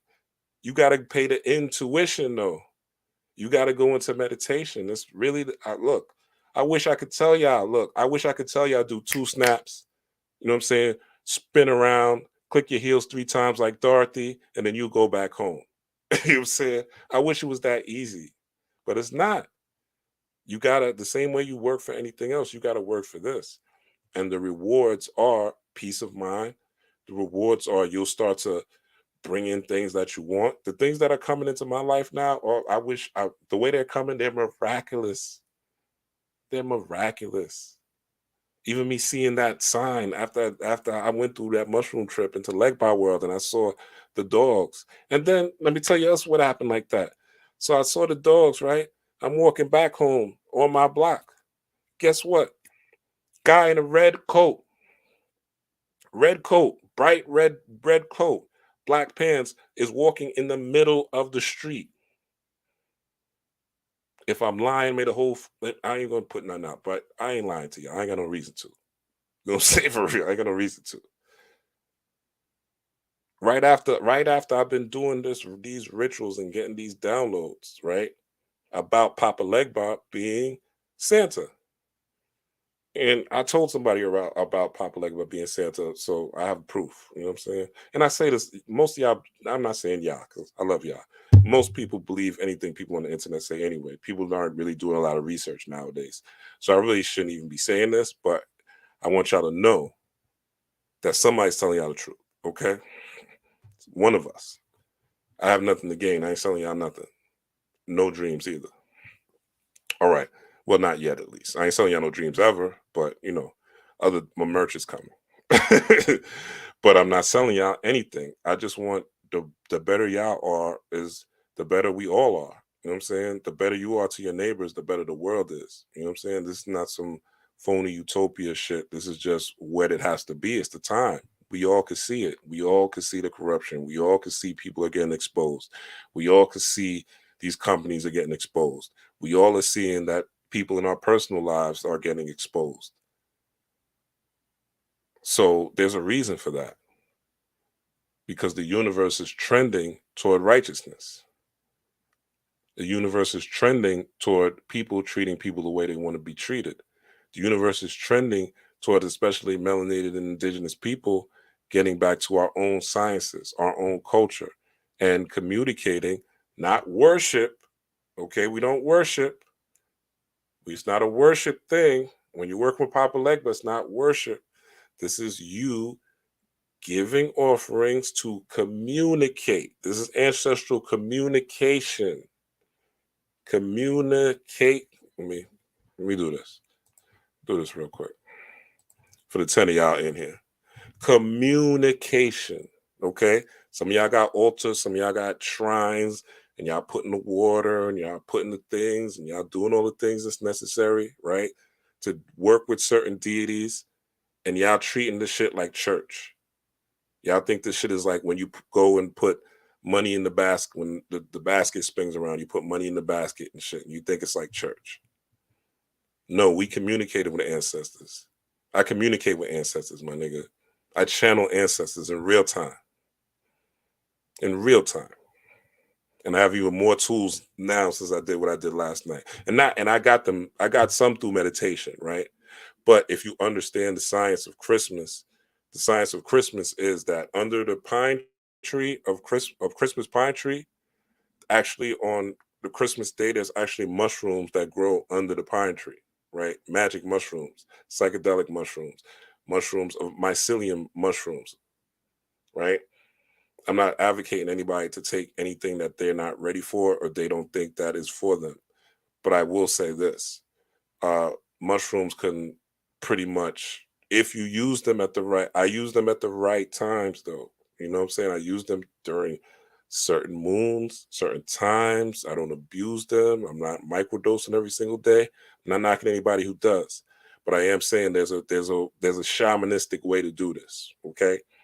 There's a shamanistic, the word heaven in Hebrew, the word heaven in Hebrew means shamain. So the word shaman, actually shamain or shaman, sounds the same, because and it means basically somebody who interacts with the heavens, with the highest, right? With the higher forces, right? So using these type of things, you could tap in and heal years worth of trauma if you're doing it correctly. But if you're just doing it and then you smoking weed and you smoking cigarettes and drinking Hennessy, which a lot of people are doing it, you ain't getting much from it but a high. Why? I've done this. Y'all see this gray? Y'all see this? I'm a Scorpio. I done all the street shit y'all niggas did. Okay? All the street shit y'all niggas did. All of it. All of it. All of it. I promise you. Not much I haven't done besides crack and whatever. And I'm not talking about drugs in general, just in general street shit. All right. I've been around the block. Okay. And I will say this, that there are certain ways to do things that will benefit you and you will grow from that. I'm not saying that this is the only way, but I am saying it is a pathway if you choose to deal with these higher forces, right? And they will fuck with you if you fuck with them. If you fuck with them, they will fuck with you. But only if you fuck with them. If you don't fuck with them, and there's some people who, these higher forces are literally begging for you to interact with them, but you're not interacting with them, or you're scared, or you're seeing certain things in your dreams and your visions and you're running. Some of these ancestors are so ancient that they don't look pretty. Homie doesn't look pretty. These motherfuckers don't look pretty behind me. They don't look pretty. They don't look pretty. They don't look happy. You could be seeing this in your dream and it's a test. And you really just got to go up and hug in your dreams. You got to be able to go up and be peaceful in your dreams. You ain't going to die in your dream. It's your dream. It's your dream. They showed up in your dream. In your dream, they show up in your dream. So you have to be able and willing to not be scared. And that takes work. That takes programming. Okay. That's that Sebek portion. That's that Sebek portion. That's that crossroad portion. of you not being a scary motherfucker. Because some of y'all ain't scared of nothing but your own self in the mirror and your own dreams. But it's not what you think or what you affirm. It is who. It is who. Who is thinking and who is affirming? Are you a human or a divine being? Only you can answer that. Not me. Only you can answer that. Let's keep it going. So this is the claustrum, all right? Homie's called Santa Claus, right? Okay, he's called Santa Claus. Saint Claus, okay? Santa Claus. So this is the claustrum. It secretes an oil once a month in your body. The ancients called the Christos, the Christ, okay? So the Christ or the anointing, right? Christ just means anointing. The Christos is literally just oil, right? That is secreting down your spine. It is that what I've talked about. Well, we could call it freedom. I'm going to do a video called Freedom, so I'll break it down a little more. But I call it freedom. So free, right? And dome. The D for dome is dopamine.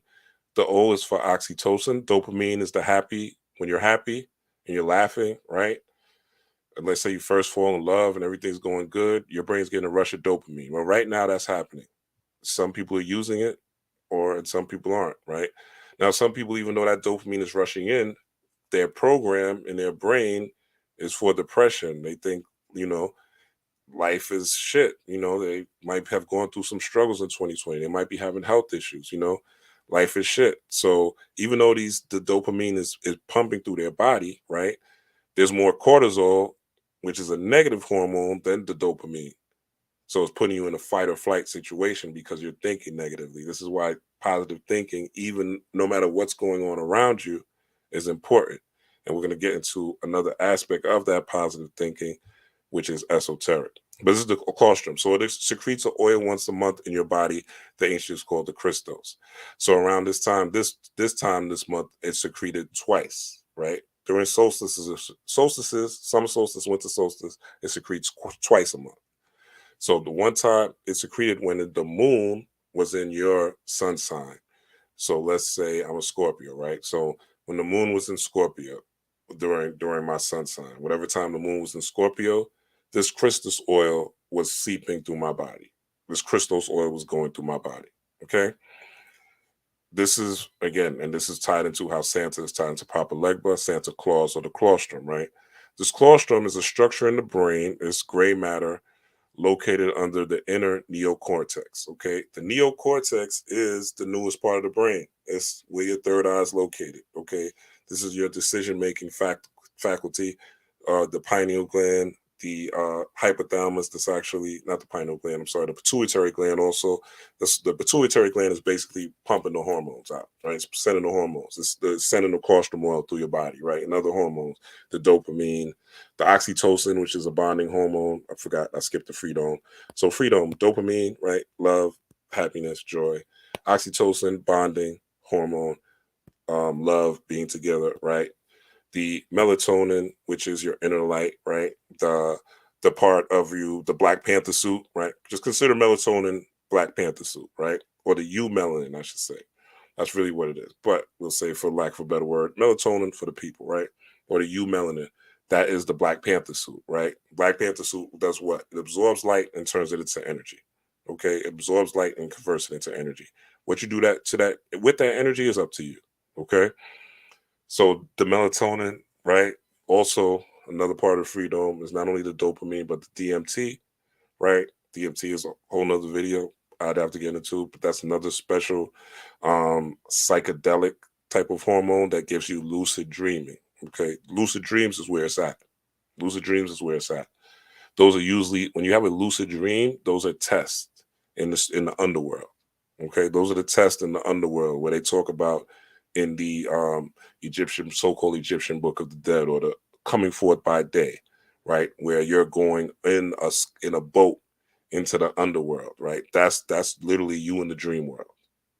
And there's little tests and things that happen in the dream world. And usually if you're successful in the dream world with those tests, that's when you ascend up another level. This claustrum is also called the crown of thorns. This is what it looks like.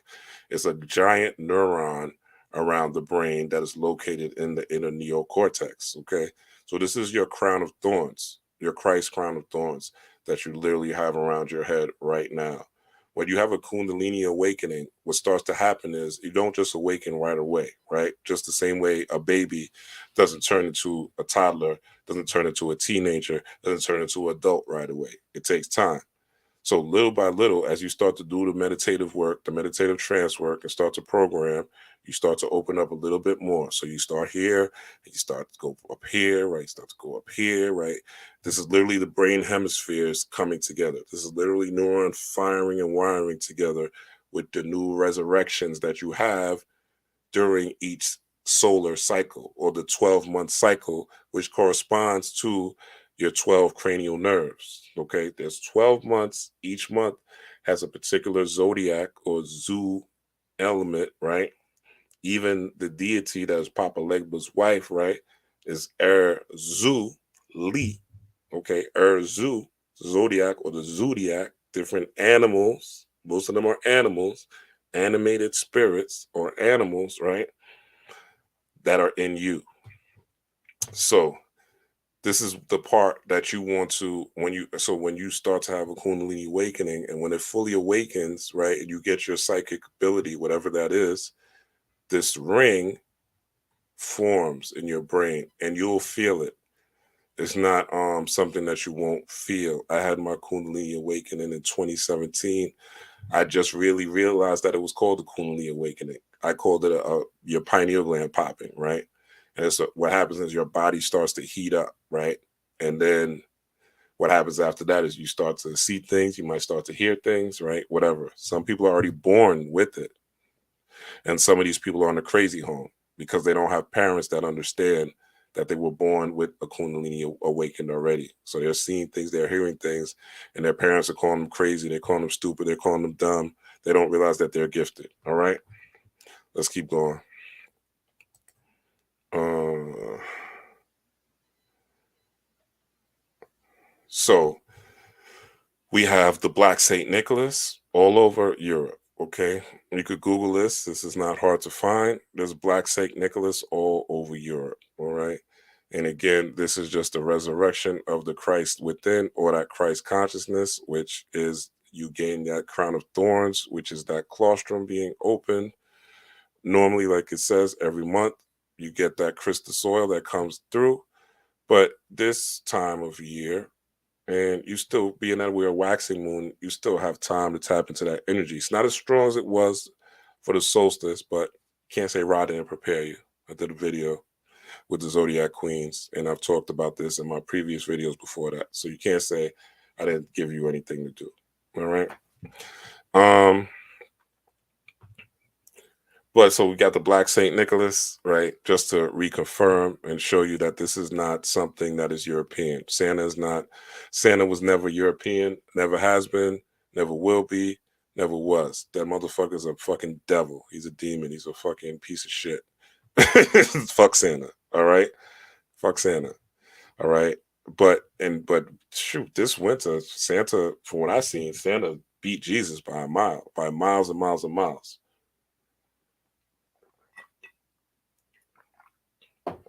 People didn't give a fuck about no Jesus.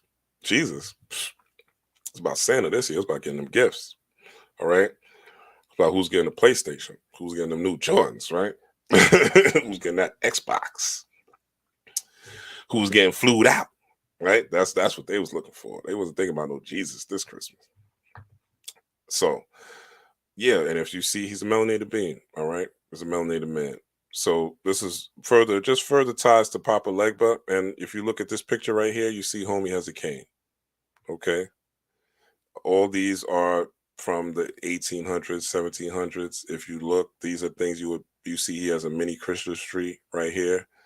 All right, and he has the little balls that you would put on the Christmas tree. Okay, and the cross is the crossroads. Okay, the white man has fooled us all. Don't feel bad. That's why I'm here, to get us out of our funky emotions. All right, the white man has fooled us all. It's okay. We live and we learn. So Papa Legba also Again, this is that crown. All right. That crown, that claustrum. This is what the picture's showing. He loves children, wearing black and red. All right. Santa's belt is black. Again, Santa's shoes are black. He's wearing red and white. Okay, you see she's wearing red here. The white, okay, right here. He likes coconuts.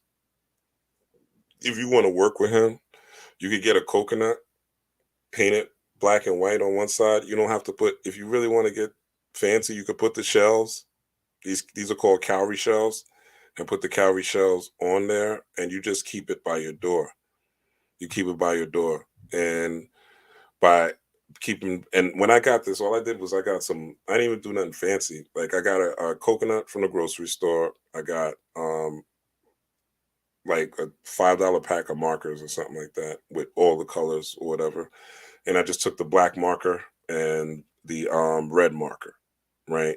And I basically did. Now you could be, some of y'all are great with arts and crafts. Do what you will, right? But yeah, you could just simply do that. I don't have any cowrie shells on mine, and it's working just fine. I've been rocking with Papa for years. All right.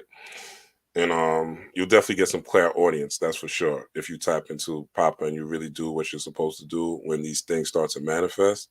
And if not, and you get tricked and you get set back, it's okay. It's okay. You get set back, you wasn't ready for what you asked for. You'll be able to double back again as long as you keep working with him. You know what I'm saying? And he'll work with you as long as you work with him.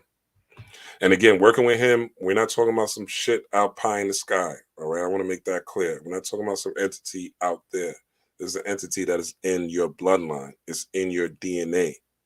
It's from your ancestors before slavery, before shit, what they call time, before Lewis Latimer invented the clock. Okay. Before that, before what they call time. This is natural nature. Okay. You are nature. You are a Netzeru. You are part of nature. Okay. So don't separate yourself from the angels, even the demons, right? You got a demon in you. We all do. I do. We all do. You may not think you do because you think you're holy because you watch people on reality shows do stupid shit and you watch people on TV and the news doing stupid shit. So you think you're better than them. Not realizing that certain circumstances may push you to be just as evil. Just like during the scamdemic, right? People were saying that people that didn't take the hokey pokey shouldn't be able to go get groceries. These people don't think they're evil, right? You think if you asked who said that? What's his name? Don Lemon? You think if you ask Don Lemon if he's an evil person, you think he's an evil person? But he said that on national TV. He said people who didn't get the hokey pokey shouldn't get groceries. So he's basically saying I and my children shouldn't eat because I didn't listen to what the government told me. That's the negative. Now, Legba has a negative aspect. Again, all these deities have an angelic aspect and they have a demonic, what you would call evil or demonic daemon, animal aspect. Okay. So there's nothing in life that is 100% righteous. Not your pastor, not your priest, not your imam, not your motherfucking best friend. All right. Nobody is 100% nobody. We all got some shit with us. We all do. I don't hear many people say this online, but we all do. Everybody got some shit with them. We all are working on becoming the best version. It's fucking Sadhguru. You know what I'm saying? He's walking around with fucking robes and shit. He got some bullshit with him. You just don't see it on TV. All right? Fucking TD Jakes, Joel Osteen, whoever you watch, whoever you think, Tariq Nasheed, whoever, they all got some shit with them. Everybody. Now, there's a level, but there's levels to everything, right? How much shit do you have? And are you on the path of changing it, right? Or are you just stuck in your ways? Are you resurrecting yourself on a continuous basis? Or are you always just stuck in being one way? A tree doesn't stop growing, okay? An evergreen tree, which is a representation of, so let's go right here, an evergreen tree, right? Which was a representation of the Christmas tree. So a wise woman told me, I didn't even notice, an evergreen tree stays green all year, okay? Which is your pine tree, or your fir tree, which is your Christmas tree, okay? They stay green all year. all year. And that green is a representation of your heart chakra. That green is the color of the heart chakra. The heart is what you do to pump what air into your body. If you're brain dead, right? I'll be sure the singer was in a coma. He was brain dead, but his heart was still beating. Okay. So, but he still had life in his brain, but technically he was considered brain dead, right? But his heart was still pumping in the coma. So he was able to get out of the coma. Eventually, his spirit came back into him. And that's what happens. Your spirit comes back into you and you get back and your brain starts to register and you come out of your coma when people do come out of the coma. And voila, you're back here on the planet Earth, right? So, and he probably got a story to tell. You know what I'm saying? I don't know what he saw in the underworld, or even if he remembers, but I'm sure he has a story to tell, right? Being and the underworld is basically just when you go to sleep. There's nothing scary or creepy about it. We just don't understand African sciences because we're taught that these things are demonic through horror movies and things like that. But it's furthest from the truth. The furthest thing from the truth. So this Christmas tree, this evergreen tree, it's a representation. Now the top, now people love to talk about the pineal gland, third eye, the pineal gland, the third eye, pineal, third eye, pineal, blah, blah. They love it. It's popular. I get it. You know what I'm saying? It's great to discover that you have a gland in your brain that's pea-sized and looks like a pine cone, right? And it literally produces like what makes you lucid dream, right? It literally produces transformative hormones, right? It's great. DMT, right? Pineal gland, DMT, all the things I've been talking about, right? Great that it produces that. Wonderful. But they neglect that it's a pine cone, right? That little pine cone, which is a representative of a pineal gland, that pine cone eventually turns into a pine tree. Okay? So that pine cone turns into a pine tree. And that pine tree is what people have up in their house. But that was once a pine cone. That tree, that Christmas tree you got, or well, I'm gonna say you, some of you don't. That Christmas tree, your family, your mama, your pops, your great grandma, great grandma's their house in their house right now was literally that little pine cone or that pineal gland. So that pineal gland is literally connected to your neurons, which are branches of the tree, and your central nervous system. Your fight or flight response, which I told you earlier is online right now. Your rest and digest response, which I told you is online right now. Where literally the spirit world is like, program me, please, please go into meditation. It's dark. It gets darker earlier. You have more melatonin. Please, please, nigger. Please, little nigger. Go into meditation, please. Stop watching TV. Put the YouTube down. Brother Rich can't teach you everything. Stop reading all these books. Breathe slower. Close your motherfucking eyes. Meditate, nigga. Stop distracting yourself from you. Go in. Learn. Learn you. Study you. Program you. Little nigga. Little nigga. Program yourself so you could become a big nigga. That's what the universe is saying right now to you.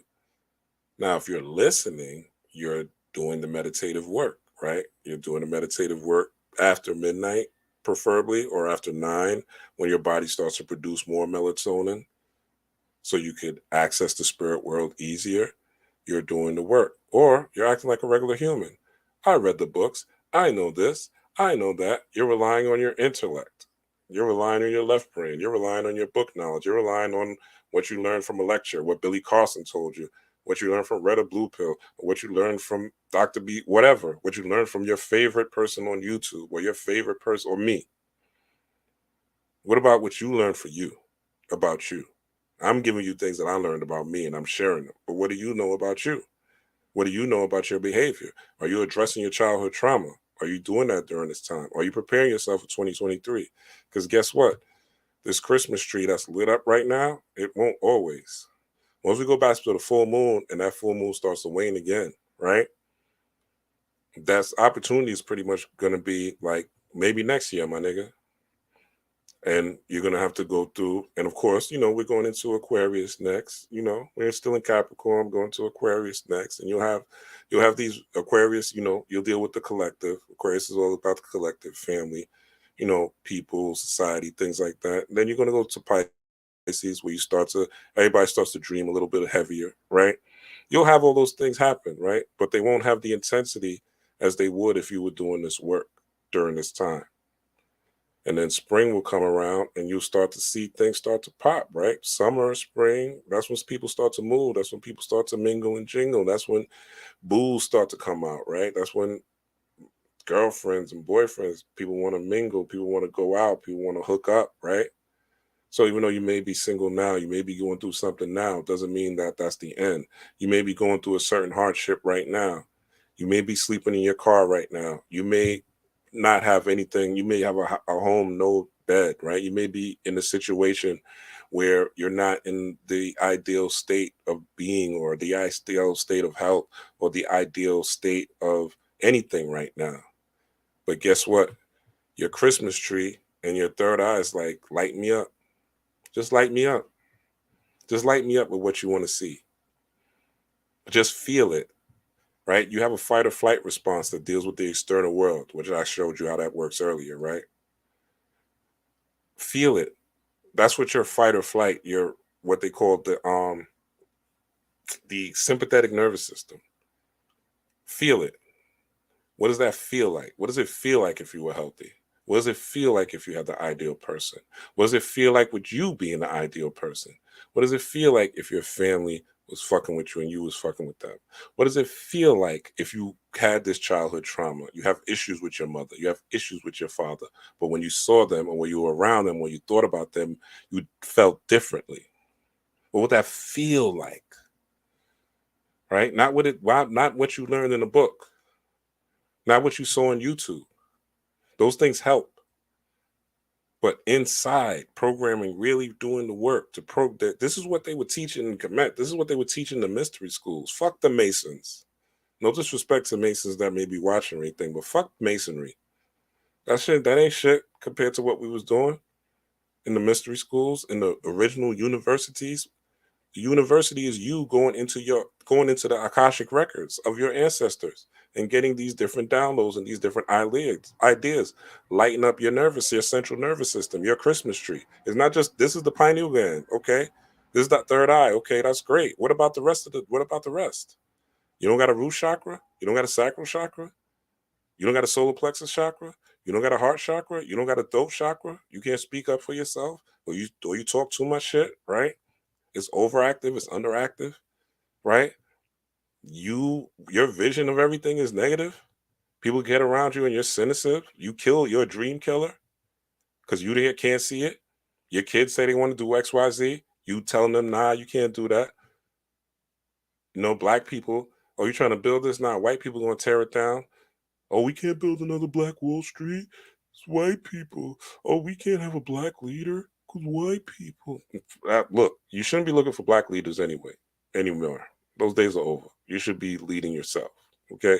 But I'm just saying, if you feel like you need a figurehead and you need somebody to follow and you're at that stage in your spiritual development, that's understandable. You can manifest that on your own, though. You can manifest that. You and your group manifest that. But at least use the tools. At least use the meditative tools. Melanated people, we have so much emotion. People of quote unquote color have so much emotion. So much emotion. That's literally this tree. That's literally that inner child right here. That's why I put these together. Okay? That inner child, the same one that played with toys and imagine these toys doing all these different things. Okay? Now we're gonna get out of here soon. We're over the 2 hour mark. I appreciate y'all being here. Now we're gonna do a quick voodoo lesson on how to use. I'm gonna make this as easy as possible for you to understand. So this is the Hulk. Okay. I have the Hulk. The Hulk protects my home. Okay. It protects where I live. Okay. Now you may say, what are you talking about? Right. I love Marvel. As a kid, I've loved Marvel characters for a long time. Hulk is one of my favorite characters, right? One reason because he's very smart. I'm very smart. And the second reason is when he gets angry, right? He turns up. And when I get angry, I turn up too, right? But I am a smart Hulk. right? I used to not be a smart Hulk. I used to be a rageful Hulk just like he was. All right. So when I used to be, and basically the rageful Hulk is the Hulk that's not in control of his emotions, right? He can't control himself. He's an animal. He becomes an animal at that point, right? But when he's smart Hulk is not an animal, right? But if you notice, he's not as, even if the modern Marvel movies, he's not as strong, right? So let's say you're going through a situation. Now, remember when let's, before I even get into that, remember when you were a child, right? You had maybe if you're a woman, you had a Barbie doll or you had dolls or whatever. You were a boy, you had action figures or whatever, right? You were playing with these and you had this, let's say you were playing with the Hulk, right? This guy was beating up, villains. He was super strong, right? He would lift cars, right? You had maybe put a car in his arm and he was holding the car, right? Knocking people out and shit like that, right? Or whatever, right? He was powerful. You put your trust in that your imagination was able to empower this inanimate object and make it something. It's the same thing when you have a statuette of a deity, of a god, of a Papa Legba, of a Oshun, of a Haru, of a Ma'at. You're basically blending your imagination into empowering this same image. So you may not be able to be at the point where you're able to imagine yourself being as strong and as smart as the Hulk, being a protector of your home. But you could put that into this particular image, right? You could visualize this particular image doing that, right? And eventually you will sync with that image within yourself. So you and the Hulk will become one. So it's similar to working with a deity or something like that. You're putting your energy. Let's say you got a court case or something like that, right? And you would work with, like, let's say, who would you work with a court case? Um, yeah, say you're working with Ogun, right? You got a court case, but it's unjust. So you want to work with Ogun. You may not, in your right mind, be able to think like, that you'll get justice because there's so much pressure. But you put that energy into that particular image, right? In that particular image, there's millions of people that know. There's millions of people that when they see the Hulk, they see strength, right? There's people that worship Marvel characters. There's people that dress up Comic Con like Marvel characters. People dress up like the Hulk. There's people who have the Hulk in their home right now, sitting on their dresser, right? There's people who got Hulk pajamas on right now, right? Based on this particular energy. So it has power. The same thing with the millions of people that have these orishas, the millions of people that have these loas, the millions of people that are doing rituals to these different loas and orishas. It has power. I hope y'all understand what I'm saying. I hope it makes sense. I'm trying to make it as easy as possible. But you're basically infusing and you're basically working with that energy, that natural energy that the Hulk represents, that natural energy, and you're infusing it and you're giving it life, just like you did when you were a child, which is Christ consciousness, which is heart consciousness, which is that green again that is on the Christmas tree. Okay. That's that green again that's on the Christmas tree. All right. That heart chakra energy. All right. That heart chakra energy. So, and this, I like this picture because it's about the bag. Okay. It's about you being the money, you being the bag. You're the bag. Your nervous system is what controls the bag. What kind of ideas are you going to conjure up? You know what I'm saying? When the person made this microphone, it was an idea. It started right here from the third eye. It came as a download and then it went into this person's body via their central nervous system. They had physical fluids called the endocrine system.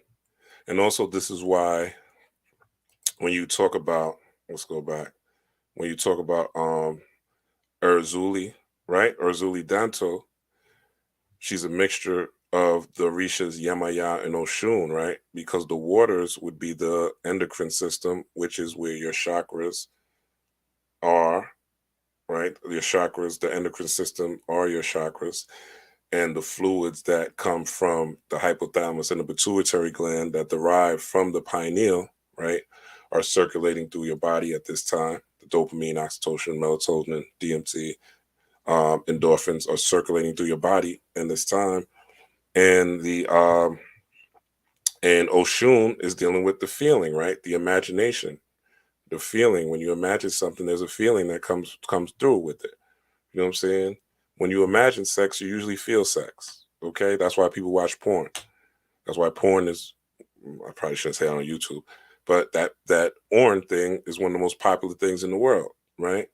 It's one. Those are the biggest websites in the world, and it's literally you using your imagination, right? You ain't there. You ain't there when they getting it in.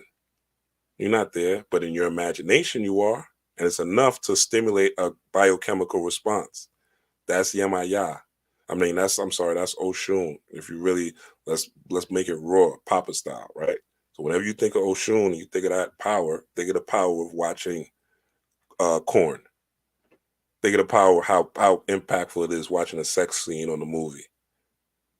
That's how powerful your imagination is for your body. That it literally stimulates enough hormones for you to become wet or you to gain an erection, for those fluids to start to run within you.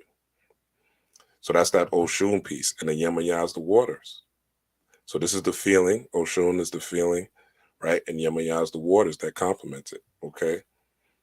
And Elegba is again, you using that feeling and you're using your imagination to stimulate your body, that mama, that womb energy, right? That mother or matter, your body. All right. And get that candy cane. Get that sweetness. Get that secretion or that secret about you. And guess why you do that? You do that also through meditation. You do that through meditation, my guy. All right. So light up your Christmas tree. Now is the time. Don't wait. Okay. Don't wait till it's too late. It's because down. You're gonna go through next year. It's gonna be a tough year for you. This is 7 years. The year of God is year of completion. If you ain't right, you're gonna see a lot of your favorites on these channels fall off. You're gonna see them go through horrendous shit, and it's not because you know it's not because necessarily that they're bad people. Some people are just trying to survive. One of my favorites is, man, I'm not gonna say their name, but one of my favorites, I was disappointed. I'm like, damn, they're on YouTube now. They're talking about love spells and binding men and I could tell because I have clairvoyant abilities that now it's a money ploy. It's a money play, and there's some desperation involved. I'm doing court work and I'm seeing their content, and I'm like, damn, it's disappointing. But it's like, you can't play with this thing, especially next year. You can't be playing with this stuff. You can't. All this shit's gonna backfire on y'all. And people say, oh, just do what you want. There's universal law. This is not universal play. It's not universal games. It's not universal assumptions. It's not universal, oh, maybe. It's not universal, oh, it could be. These are called laws for a reason. The law of mentalism is a law. Everything starts in the mind. The law of vibration, everything vibrates. The law of polarity, everything has an equal and opposite pole. Hot, cold, light, dark, wet, dry. What else? The law of correspondence, as above, so below, right? If something is happening in the universe, it's also happening here. Decoders will tell you that. When I decode certain movies or decoding shows, that's the same thing. As above, so below, right? When I decode right now, I'm showing you the Legba thing, how it played out for Christmas. The Christmas is a above concept, and the below is how it affects you in your body, in your physical world, how you go through your crossroads, how it's a celebration of the winter solstice. And the crossroads is the Christmas day, right? The opening of a new way, if you did the work. As above, so below, law of correspondence. Then you have the law of cause and effect, right? Which is quote unquote the law of karma, right? What you cause will have an effect. Every effect has a cause, every cause has an effect, right? So there's a reason for everything. The most person that you think is the most evilest in the world, there's something that made him the most evilest or her the most evilest. Okay, the person you hate the most, say you hate Donald Trump. Well, something in Donald Trump's childhood made Donald Trump Donald Trump that didn't make him the cool surfer guy in California, who loves everybody. All he wants to do is smoke weed and pop mushrooms and love everybody of all races, right? We all know there's white people like that. Let's not act like, let's really not act like everybody's like this evil, super evil people because of race or whatever. Let's leave that in 2022, okay? Because we all know there's people of our color and our race that will take a selfie next to our bodies after they kill us. So we really need to, and this is again, you expanding your mind. Everybody's not there yet, I get it. But this is you coming to the expansion of that colostrum opening up and that third eye really opening up, and you seeing things from an abstract lens and not looking at things from a black and white, good and bad perspective, right? But looking at things from a perspective of energy, right? Frequency and vibration.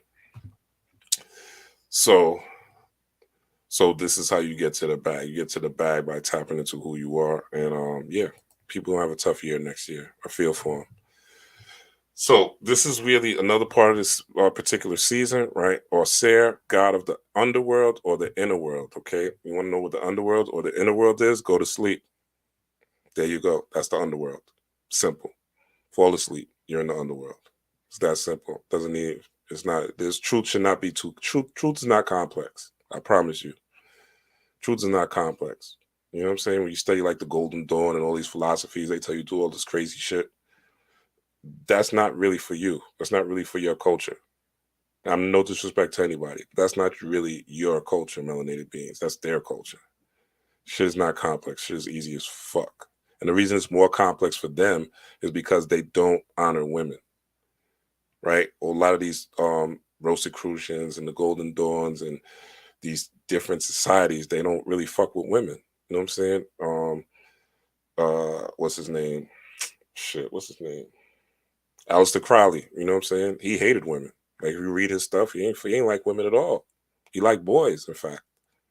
Little boys. He was a pedophile. Right? So and a lot of these people, these Christians, these rabbis, they're pedophiles. They're rampant pedophiles. You can't suppress your sexuality. You can't suppress who you are. And a lot of them, they're using these boys for rituals to harness energy. You know what I'm saying? Because children are pure.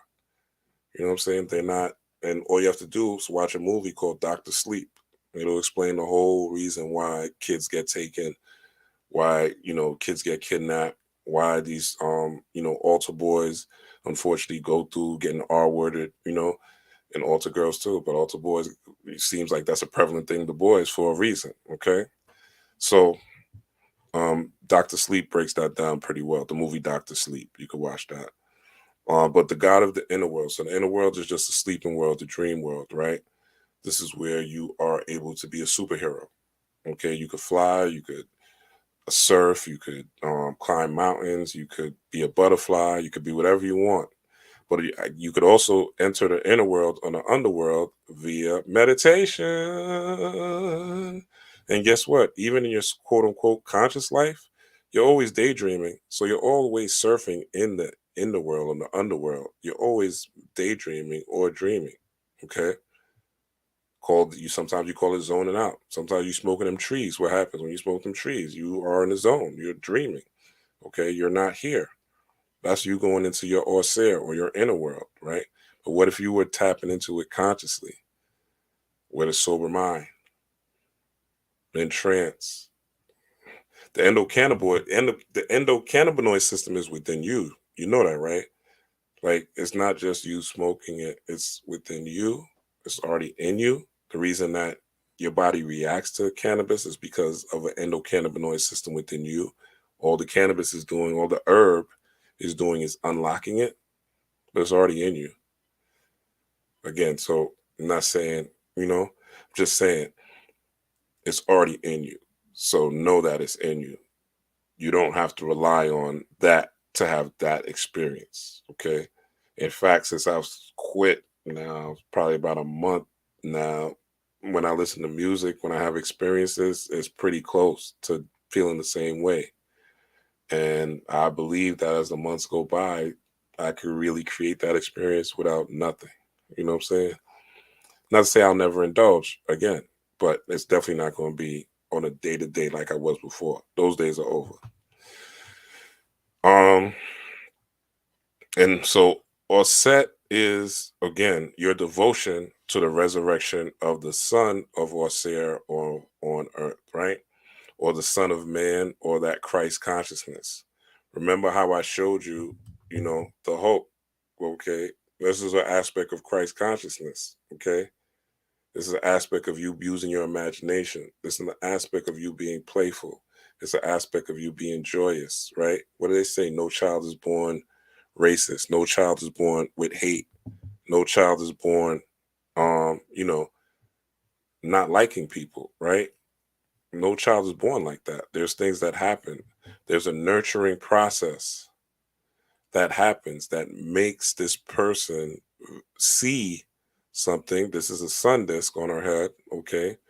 These are horns representing the energy coming from the left and right brain, the analytical mind versus the imaginative mind. Okay, both are needed. Okay, you need to study and you also need to use your imagination. Okay, you can't just live off one. Like there's people on the internet that's like, oh, I don't read books, I just meditate. But yet they're watching YouTube videos. So stop watching the YouTube videos then and just meditate. If that's all you need, stop watching the YouTube videos and meditate. Don't tell me you follow this particular popular speaker because you like the way they look. They oil up their chest and they say nice words and they saying they banging on the white man, right? Don't follow him and just think that all you got to do is meditate and take mushrooms and wear crystals. That ain't gonna do it, my nigga. I'm sorry. That's not gonna do it. That's not enough. And again, I've been there. No, it's not enough. It's not enough just to meditate. You still do have to study. Yes, that's part of it. But you can't just study. You know what I'm saying? You can't just be book smart. A lot of people were book smart. Rob Blackstone, very book smart. Very. Okay. I could recite it left, right, back, forth, side to side. Especially when I first came home. Okay. History, super on point with it when I first came home. All right. I thought I knew it all. But I wasn't doing the devotional meditative work like I was previously before I came home. I got away from it, right? I got away from me resurrecting myself on a monthly basis using these moons, using these solstices, using these equinoxes. I thought I could just read and watch videos and I got it. Most of your supervillains in real life are I mean, look at Billy Snakes, right? The Microsoft founder.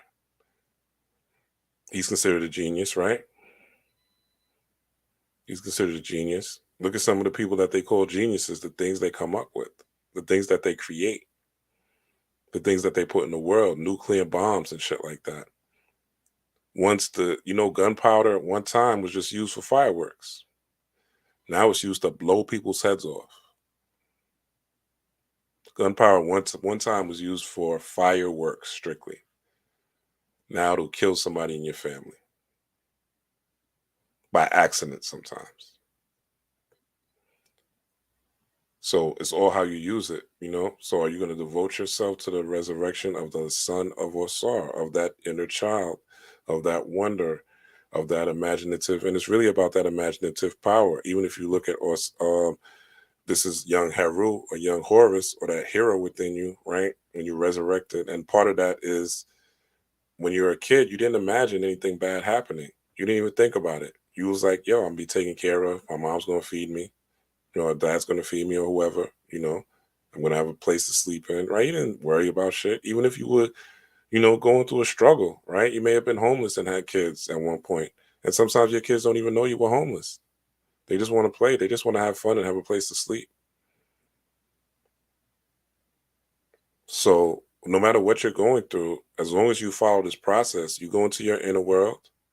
And if you notice this is a man, so the man is basically implying that you have to take the step to go into the inner world. I know you thought this was just going to be about Santa and Elegba, but giving you a deeper story. Okay, you have to go into your inner world or your underworld in order to program yourself. You have to do it.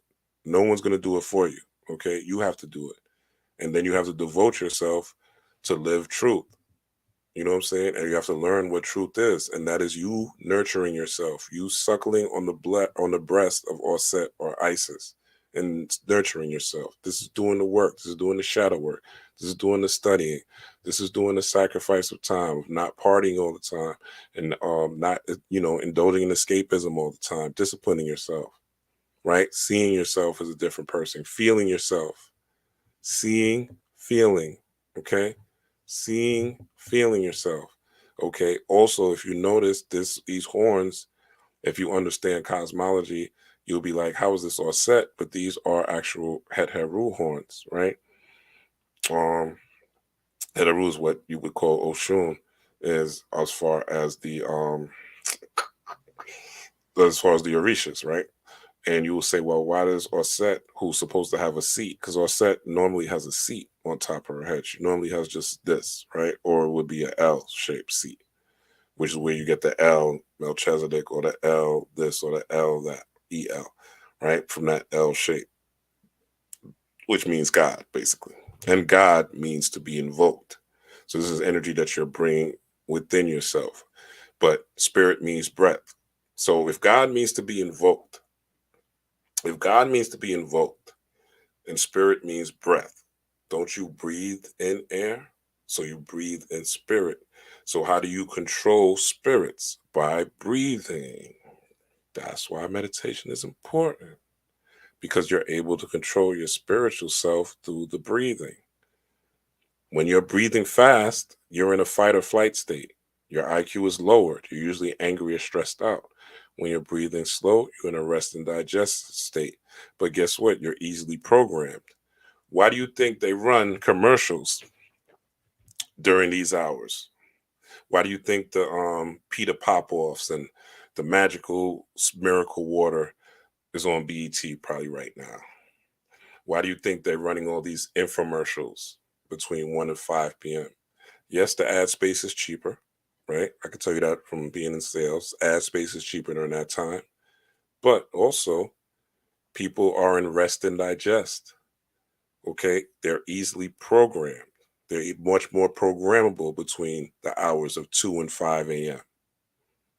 It's much easier to program them. That's why they run those things during that time aggressively, because people's minds, your conscious mind, your discerning mind is not online. Your fight or flight is lower at that point, right? So you're not as easily able to fight things off.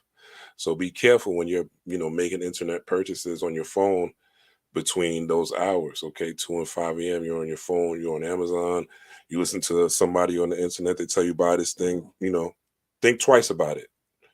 Think twice if you really need it, right? Because you may not really need it, but because your mind is not at the your sympathetic is at its lowest, you are not easily able to fight it off. All right.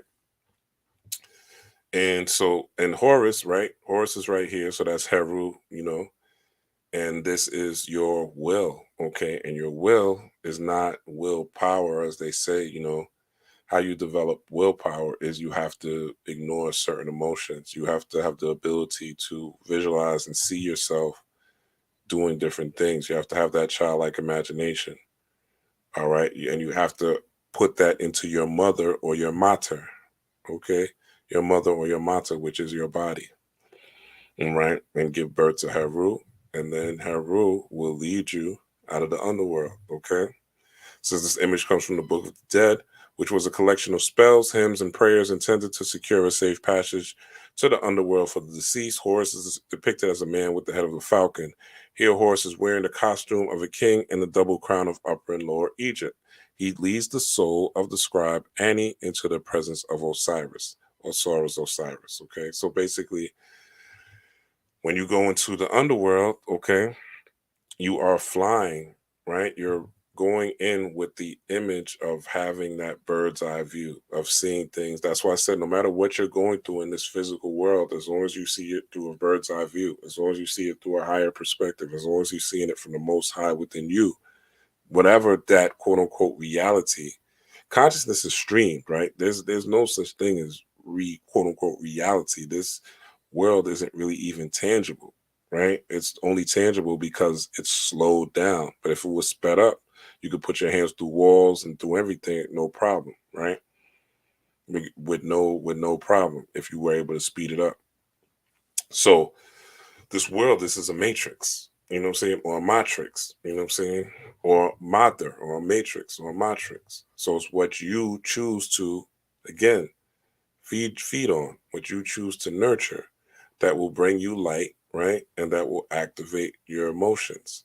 And these things will go out into the world, and this is where your manifestations come. But you have to have the will, right, of that Christ, of that inner child, right, to move you, Ani, the neophyte, right, the new person in this world, right? These deities and these gods been around for hundreds of thousands of years, right? But God needs you to come into the world so that you could show others that there is hope, that I can be better, that I can get over my childhood trauma, that I can, be an honorable person with money, that I can trust this person word and what they say, that I can have faith that there are still good people out here amongst all these savages. Right? That's what it's for. It's for you to be the God and the light in the world. And it's not information that's gonna do it, my nigga. So salute to Papa Legba. Salute and I say to Papa Legba. Oh, and also if you look at Santa, right?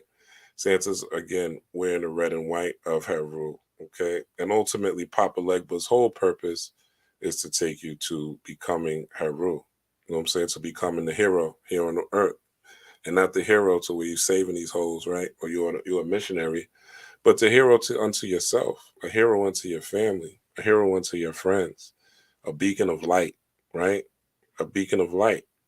And that's being love and light, not being soft, not being pussy, but being a beacon of truth, a beacon of honor, a beacon of good character, a beacon of righteousness, and a beacon of realness, right? Nobody wants to hang around with somebody that's just stiff and knowledgeable and worthy and shit and can't hang out and can't get down and not down to earth, right? Being a beacon of light is just being a beacon of light, right? Jesus was hanging with the prostitutes, right? According to the story, right? Jesus was hanging with prostitutes, the homeless. He was hanging with the criminals, right? He wasn't hanging with the Pharisees. He wasn't caught up in an echo chamber, like these internet echo chambers where people only listen to people that think like them. They demonize people that are poor. They demonize people that don't look like them. They demonize people that don't act like them. They demonize people that don't have this type of knowledge, like they always had this knowledge for all, like they were born with this knowledge, like they didn't read a ton of books and watch a ton of YouTubes or whatever. Watch, and even worse, watch a ton of TikToks, but that's another story for another day. So, in closing, salute to Papa Legba. Salute and I say to Papa Legba, the big, big dog in the yard. All right. Again, you may see something in your dreams and your visions that looks so very scary. Okay. There's two sides. There's a scary side, right? There's a scary side depending on how you act, right? You get this thing and manifest, you ain't ready for it. You ain't doing the work to maintain it. You ain't doing the work to rise up. Yeah, you're getting tricked, my nigga. You trick yourself though. So you may get a Papa leg, but it looks like this, right? But this is my inner selfie. Okay, I took a selfie, a self portrait. I'm talking shit. I'm talking shit.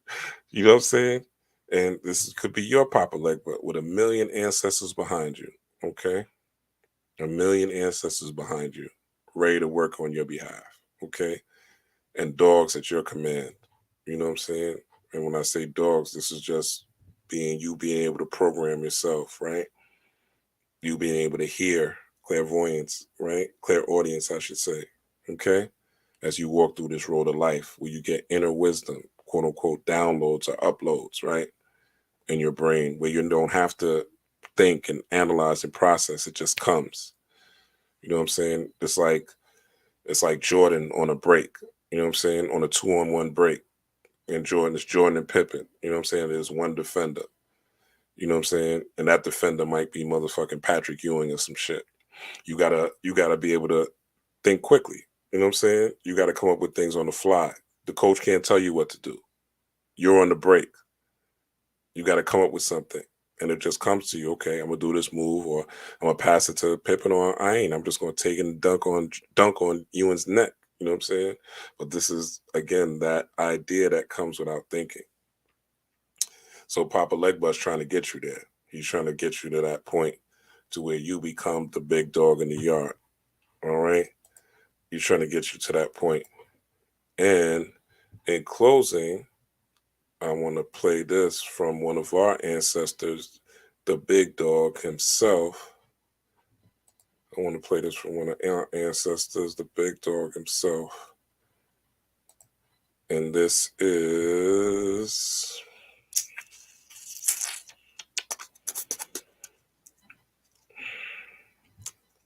Let me remove this. And let me share this. But I appreciate y'all for spending the time. I know a lot of people got to go to work or you're at work. So I appreciate you spending your time with me. Please hit that like button. If you are looking for a reading, hit me up. You can hit me up on this. Either email me. You can find me on Instagram at RobBlackStorm, Rob_Blackstorm. You can find me on Instagram. That's probably the best place. Or you can email me at robblackstorm@gmail.com. Give me a day or two to check it. Sometimes I don't always see the email for whatever reason because that's one of my backup emails. But you can hit me at Rob Blackstorm. Of course, you want to donate. You can hit me on the Cash App if you think any of these things help. It all helps. I have kids and a family to feed. So, all help is appreciated. And if you need a reading, I'm doing readings. I'm opening myself up to doing readings. So we could do a reading. I tapped into something else, some other abilities recently. So I'm excited to do work with people and help people with the healing work and the transformation work. That's what I'm here for. I'm not here for you to bullshit. I'm not here for you to tell me what you're already doing or what you already know. I'm here to help you get to the next level spiritually. I'm here to help you become the magic. That's what I'm here for. And that's my life purpose. So let me share this from the big dog. And then we out. Let me remove myself real quick.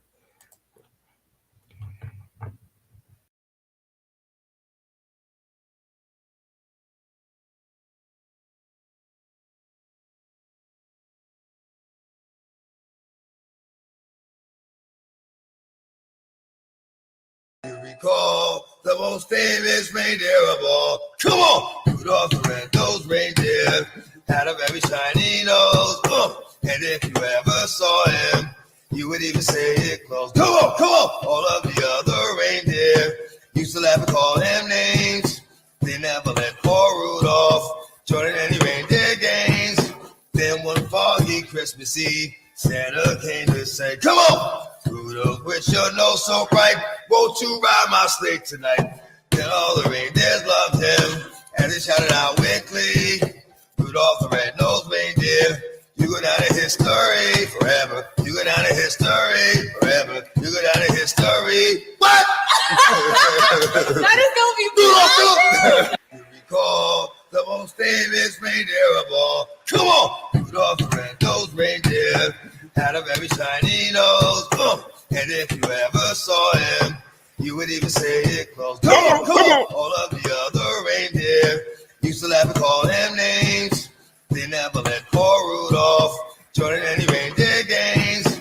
Then one foggy Christmas Eve, Santa came to say, come on! Rudolph, with your nose so bright, won't you ride my sleigh tonight? Rest in peace, DMX. All the reindeers loved him, and they shouted out with glee, Rudolph the red-nosed reindeer, you go down in history forever. You go down in history forever. You go down in history.